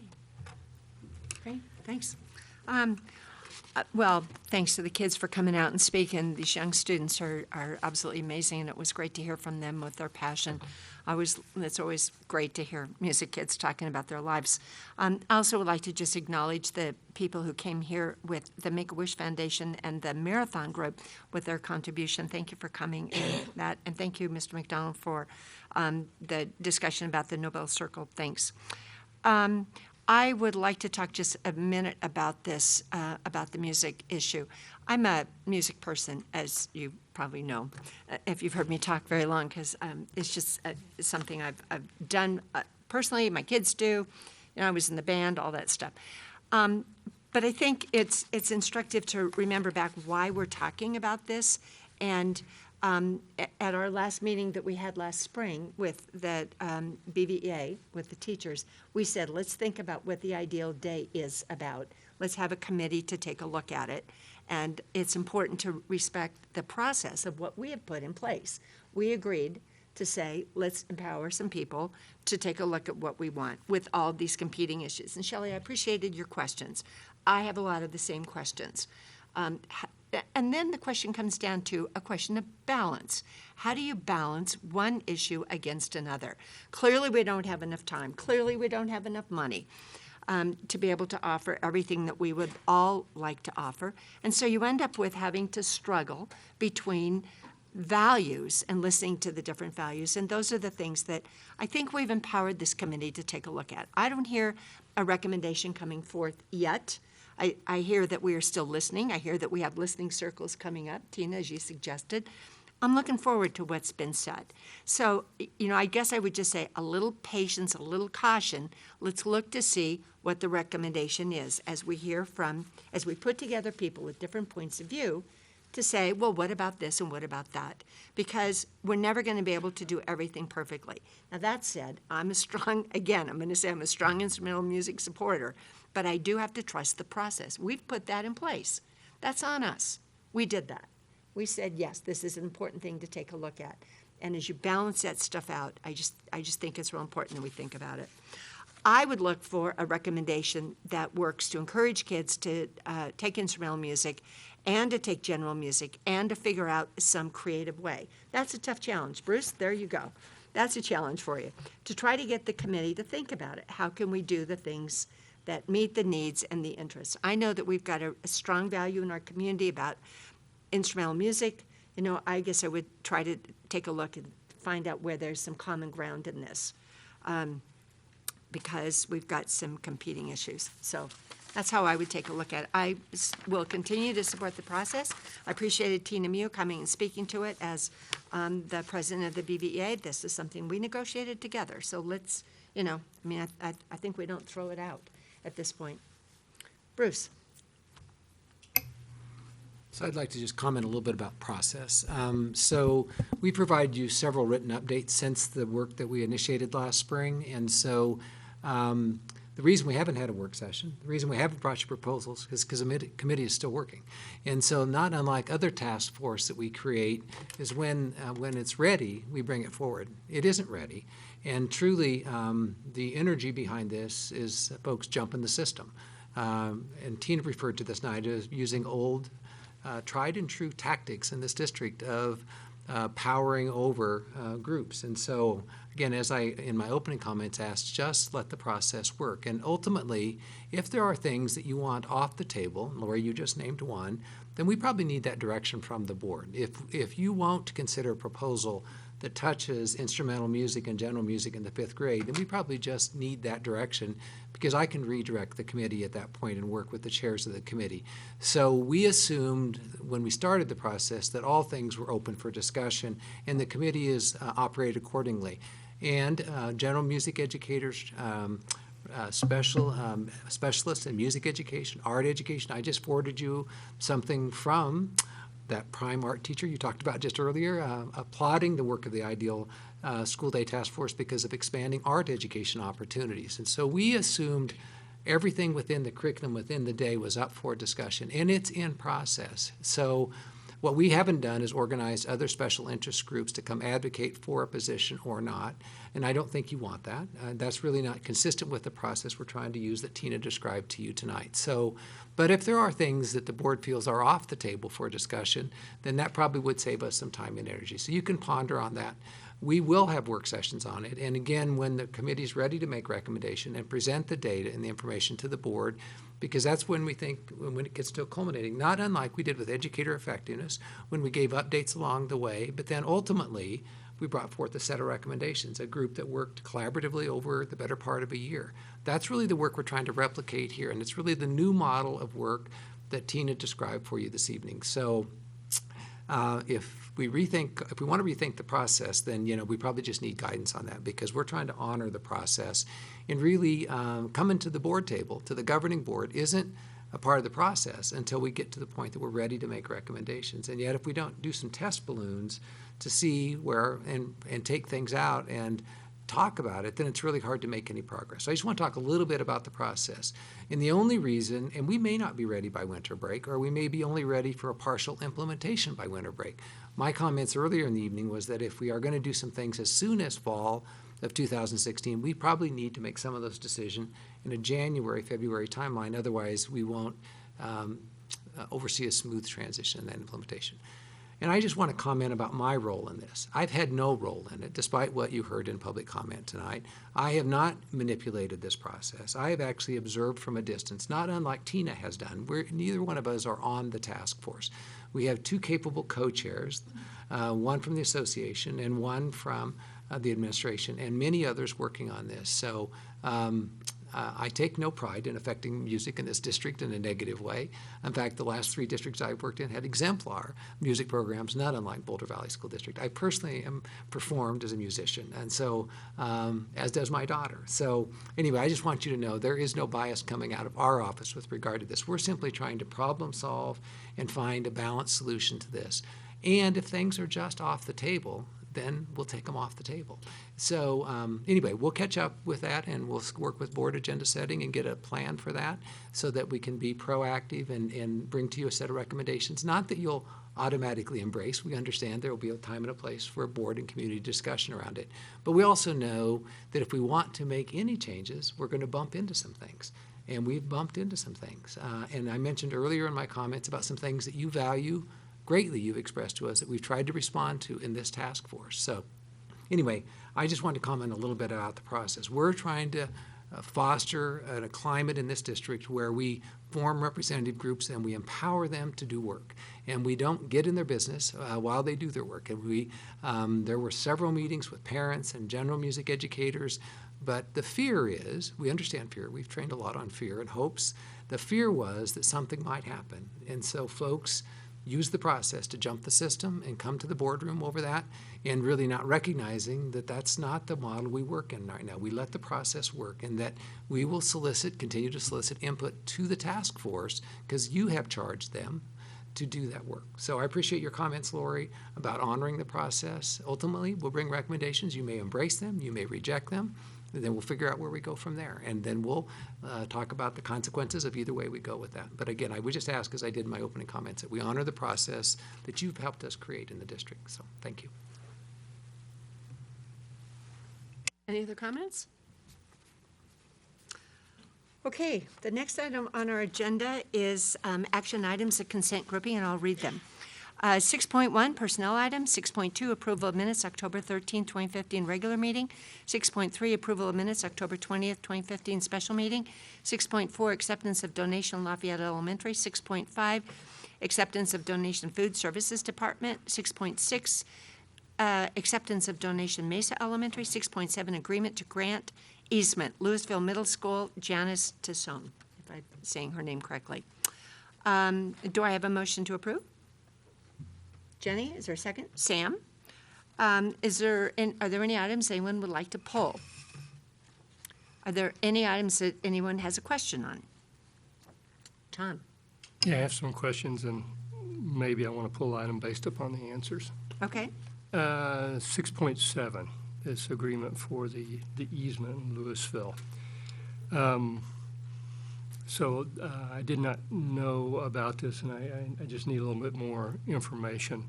The land that would be left for BVSD after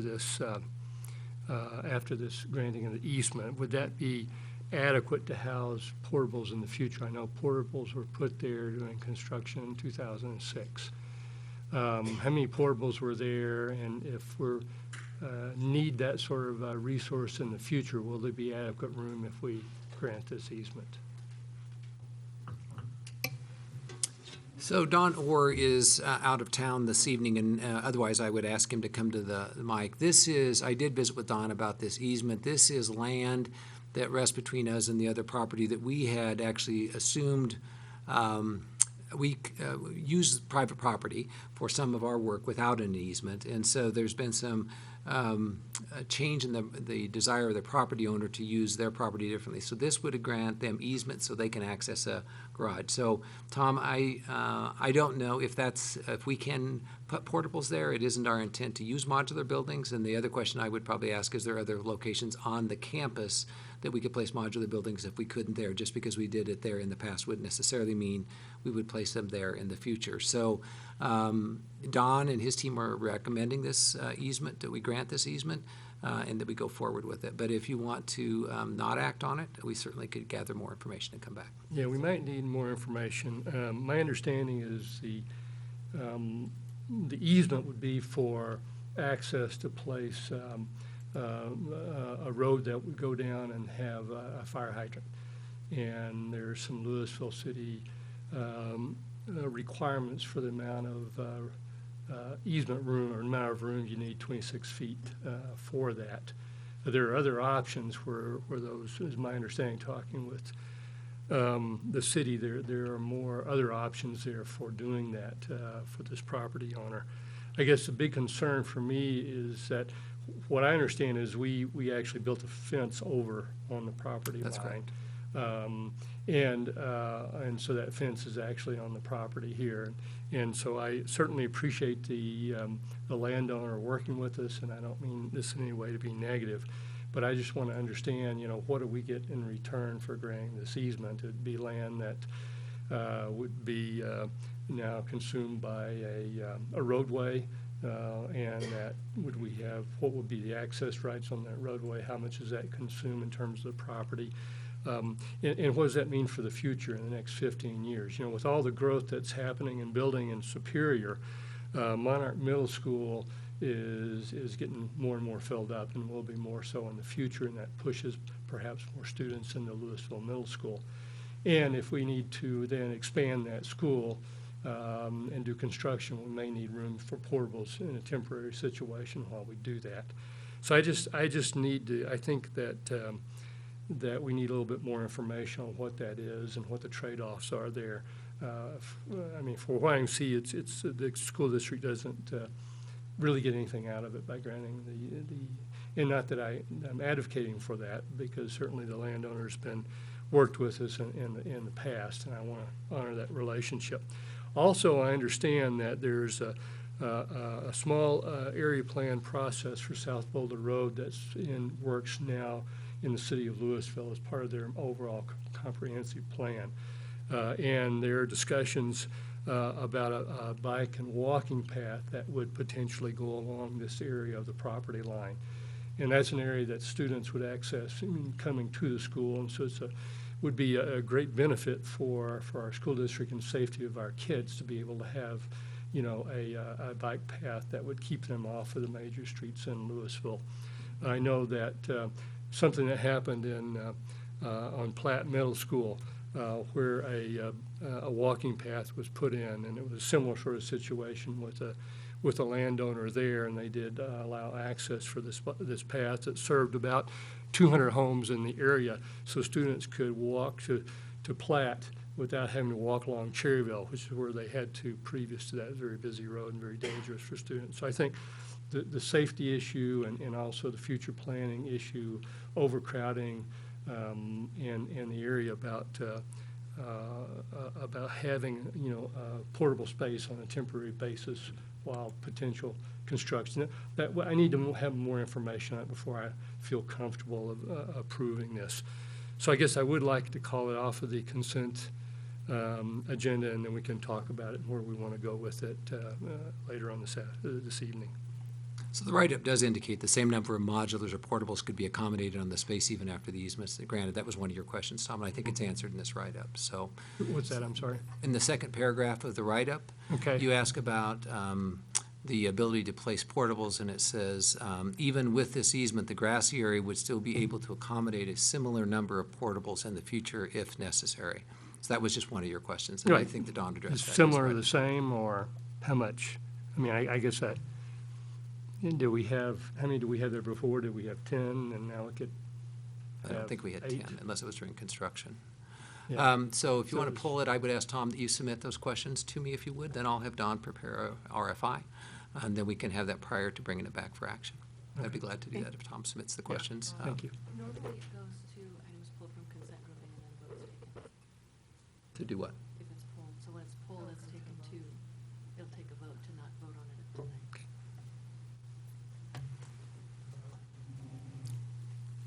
So I guess what we need is a motion, Tom, to pull it from the consent agenda. Then Yeah, that's what I just asked Yeah, for. okay. To pull it So from we have a consent second, maybe? agenda. Is there a second? You don't need a second. You don't need a second, thank you. Is there any discussion? Well, go ahead. Shelley?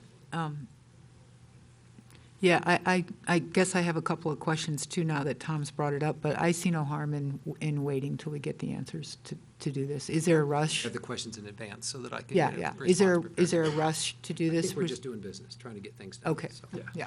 Yeah, so I apologize for not getting that to you. I just was able to get information this afternoon about that. Okay. Okay, any further discussion? All right, Sandy, will you please call the vote on the motion to pull 6.7, this agreement to the grant easement, pull this from the consent? We're just voting on the consent agenda, and then one item's been pulled, and it goes down to the action item 7.2. I'm going to learn how to do this. I've got a couple meetings left, too. I'm going to know at some point. Good, okay. We're voting on the consent agenda without 6.7. Thank you, sorry. Okay, Sandy, please call the vote. Albright? Yes. Belville? Yes. Benford? Fuqua? Yes. Marquis? Yes. Myers? Yes. Reed? Yes. Motion passes. Okay, it's 8 o'clock. We're going to take a That would be awesome. 5-minute break. Yeah, 5-minute break.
I'd like to call us back to order. We just took a short 7-minute break after that last discussion.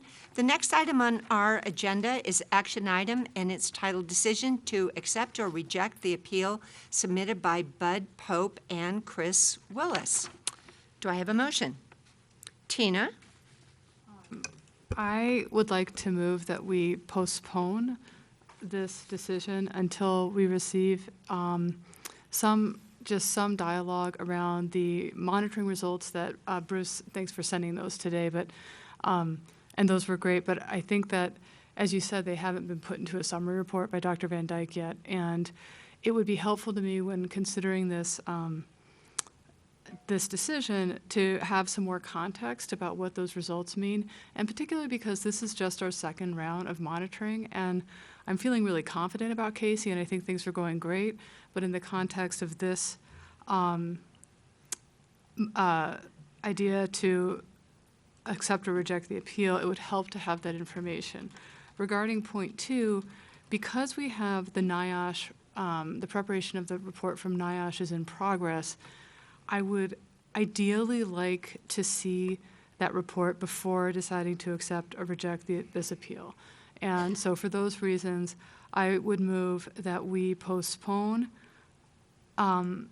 making an action to accept or reject this appeal until we have further information about the most recent round of monitoring results and before we have the NIOSH report, but no later than December 15th of this year. Is there a second? Sam? Just with great respect for Mr. Pope and Ms. Willis, those are key pieces of data that I would like to see as well before considering this. So I appreciate Tina bringing that idea forward, because I had the same kind of nagging thought about it.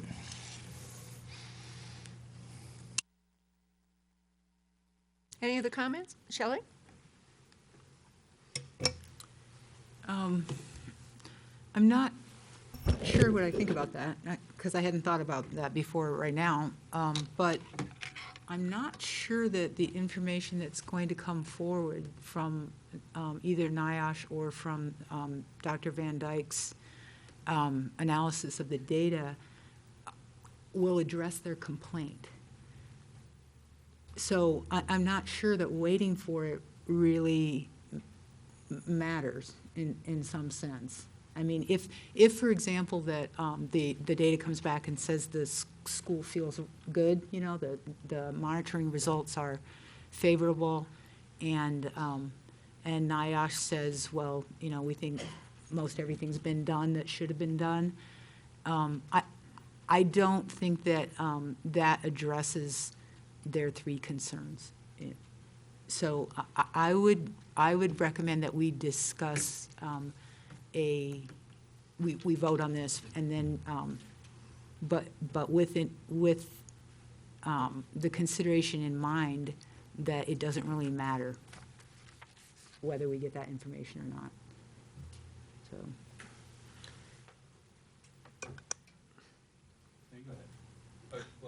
I mean, you know, I've been thinking a lot about the VOC testing request, and I would like to hear from, you know, the NIOSH report on, see if they have anything to say about that.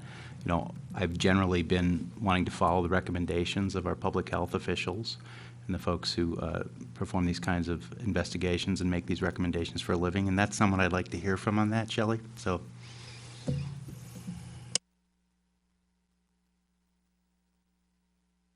Tom? So I want to just be clear on what this item is about. It's our policy KER says if the patron is dissatisfied with the decision of the superintendent, he or she may appeal to the Board of Education.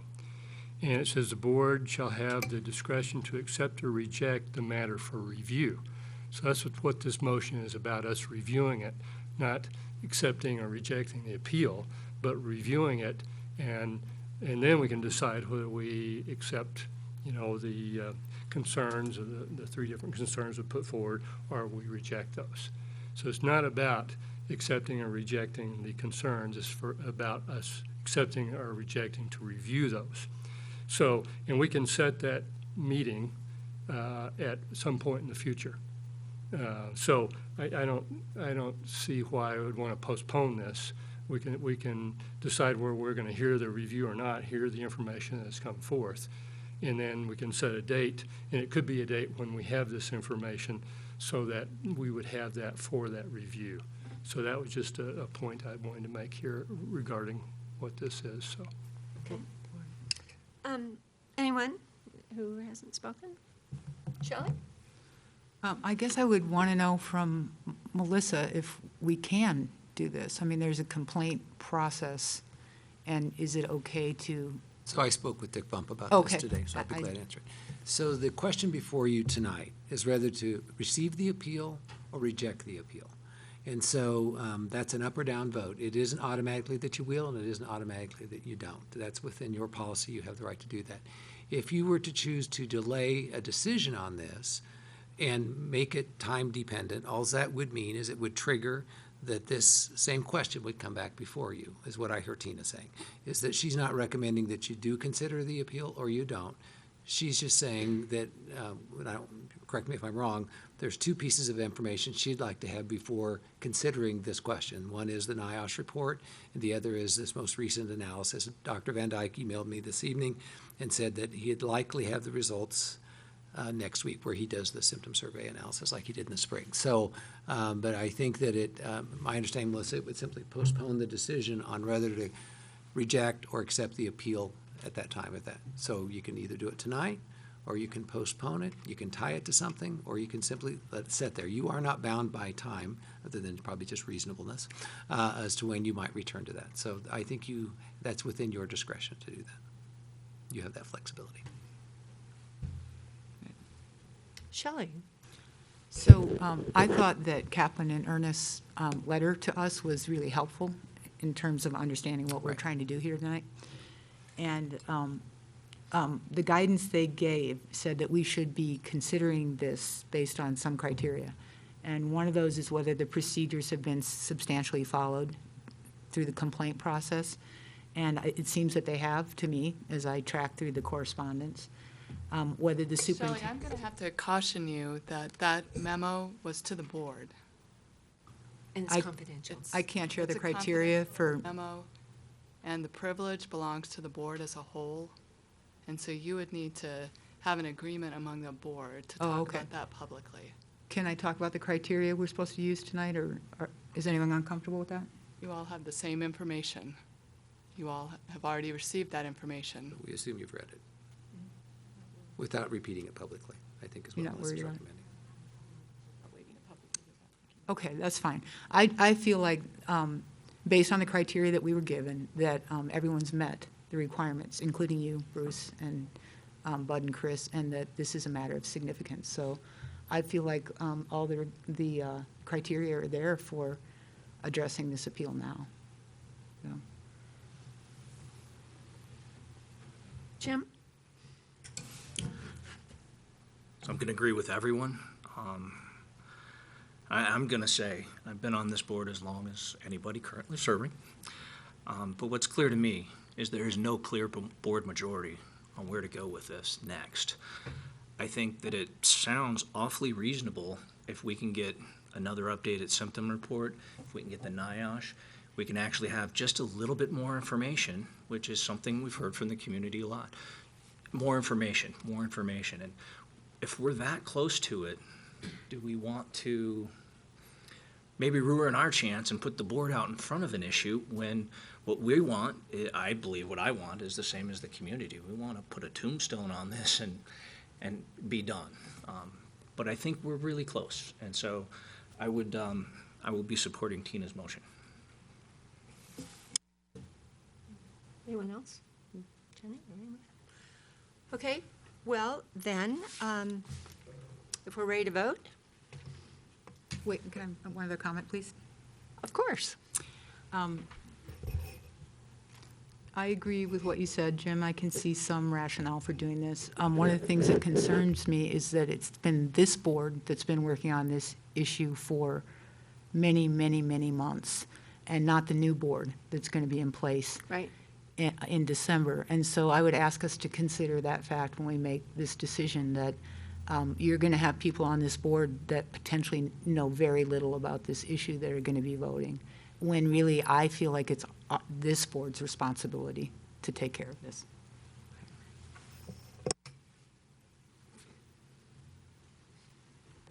Jan? Jen? No further discussion. Sandy, we call the vote. So this is the motion to postpone. This is a motion to postpone. It seems like with the- there are I'm sorry, there are probably two criteria I heard Tina say. It might be good to repeat those, just so we're, I think it's 3. Okay, It's 3. to have the, the date. the report from Dr. Van Dyke that gives more context to the results from the symptom survey and from the monitoring that was conducted and sent out today. And it's the NIOSH report, and before December 15th On or of before this December year. 15th. So 3 criteria, I guess. Thanks. I'm just wondering. Okay. And is there any other discussion? Sandy? Albright. Yes. Belleville. Yes. Benford. Fuqua. Yes. Marquis. Yes. Myers. No. Reed. Yes. Motion passes. Okay. The next item on our agenda is the item, Tom, that you pulled, which is the agenda on, in the consent grouping on the grant easement at Louisville Middle School. And I think, do you need a vote to? We need a motion. We need a motion to, Tom, go ahead. So I would move to postpone this until we can get the answer to the questions I posed, which I will email tonight to Dr. Messenger. I spoke to the lady that owns the property during the break, and she expressed to me how long this has been going on and frustrating for her. So I think we need to move on this pretty fast. So, unfortunately, you don't have the information, and Donna's not here. So I'd like to be able to get the information and act on this as soon as we can after that. So the motion would be to postpone this until we have that information on those questions. Okay. Jim? Okay, motion and second to come up with the information soon, RFI. Comments, Bruce? So I didn't actually recognize that Glenn Segru was in the room when we had the earlier conversation. Glenn is our planner, as you know, for the district, and in the conversation during the break, I think if we limit the questions to the actual, there were several questions that came up that weren't related to this action that Tom had, which we want, and we want to answer those as well. But specific to the questions regarding the placement of modulars and access and use of this strip of land, Glenn has been very involved with this. So I guess I would just offer that if it would be helpful, it may be that the questions Tom raised this evening could be answered and you could proceed to take action, which would help the homeowner, the property owner, to proceed. I mean, if we can get that information, and if we can't, then we can postpone it, and I've advised them that we'd be back as soon as November 10th. But, so. Well, would if it we be have a appropriate? knowledgeable person in the room, can we call Glenn up? So He's maybe over- we could proceed with questions that Tom okay? might have, Sure. or others, and then you could maybe withdraw the motion to postpone, Tom, if you feel like you're supportive of moving forward. That I guess that would be the process. Melissa, that we'd, okay. So anyway, Glenn Segru, planner for the school district, has been involved in this work, so. Glenn. So So Tom. can we back up and list the questions? Yeah, I'm not I'll sure that a just, few things were said. So I can just ask those again. I have a list here that I read from. So after this granting of the easement, you know, the land that would be left, would that be adequate for housing, you know, as many portables as we had in 2006, or fewer, or From our review on the property, it looked like it would handle the same number of portables. and Yeah. so we would have access to those portables Yeah, yeah. relative to that? Okay. And do you recall how many portables that was? Not offhand. I think it was at least 3 buildings, would be 6 classrooms, but I don't know for sure right now. I could find that out. Okay, I just was curious. Yeah, I don't need to know. The second thing that was really pertinent to this is there's a small area plan process for South Boulder Road by the city of Louisville. Are you aware of that Yes. plan and process? Yeah. Could you comment on that? I understand that this area has been suggested for a bike walking path that students could utilize to access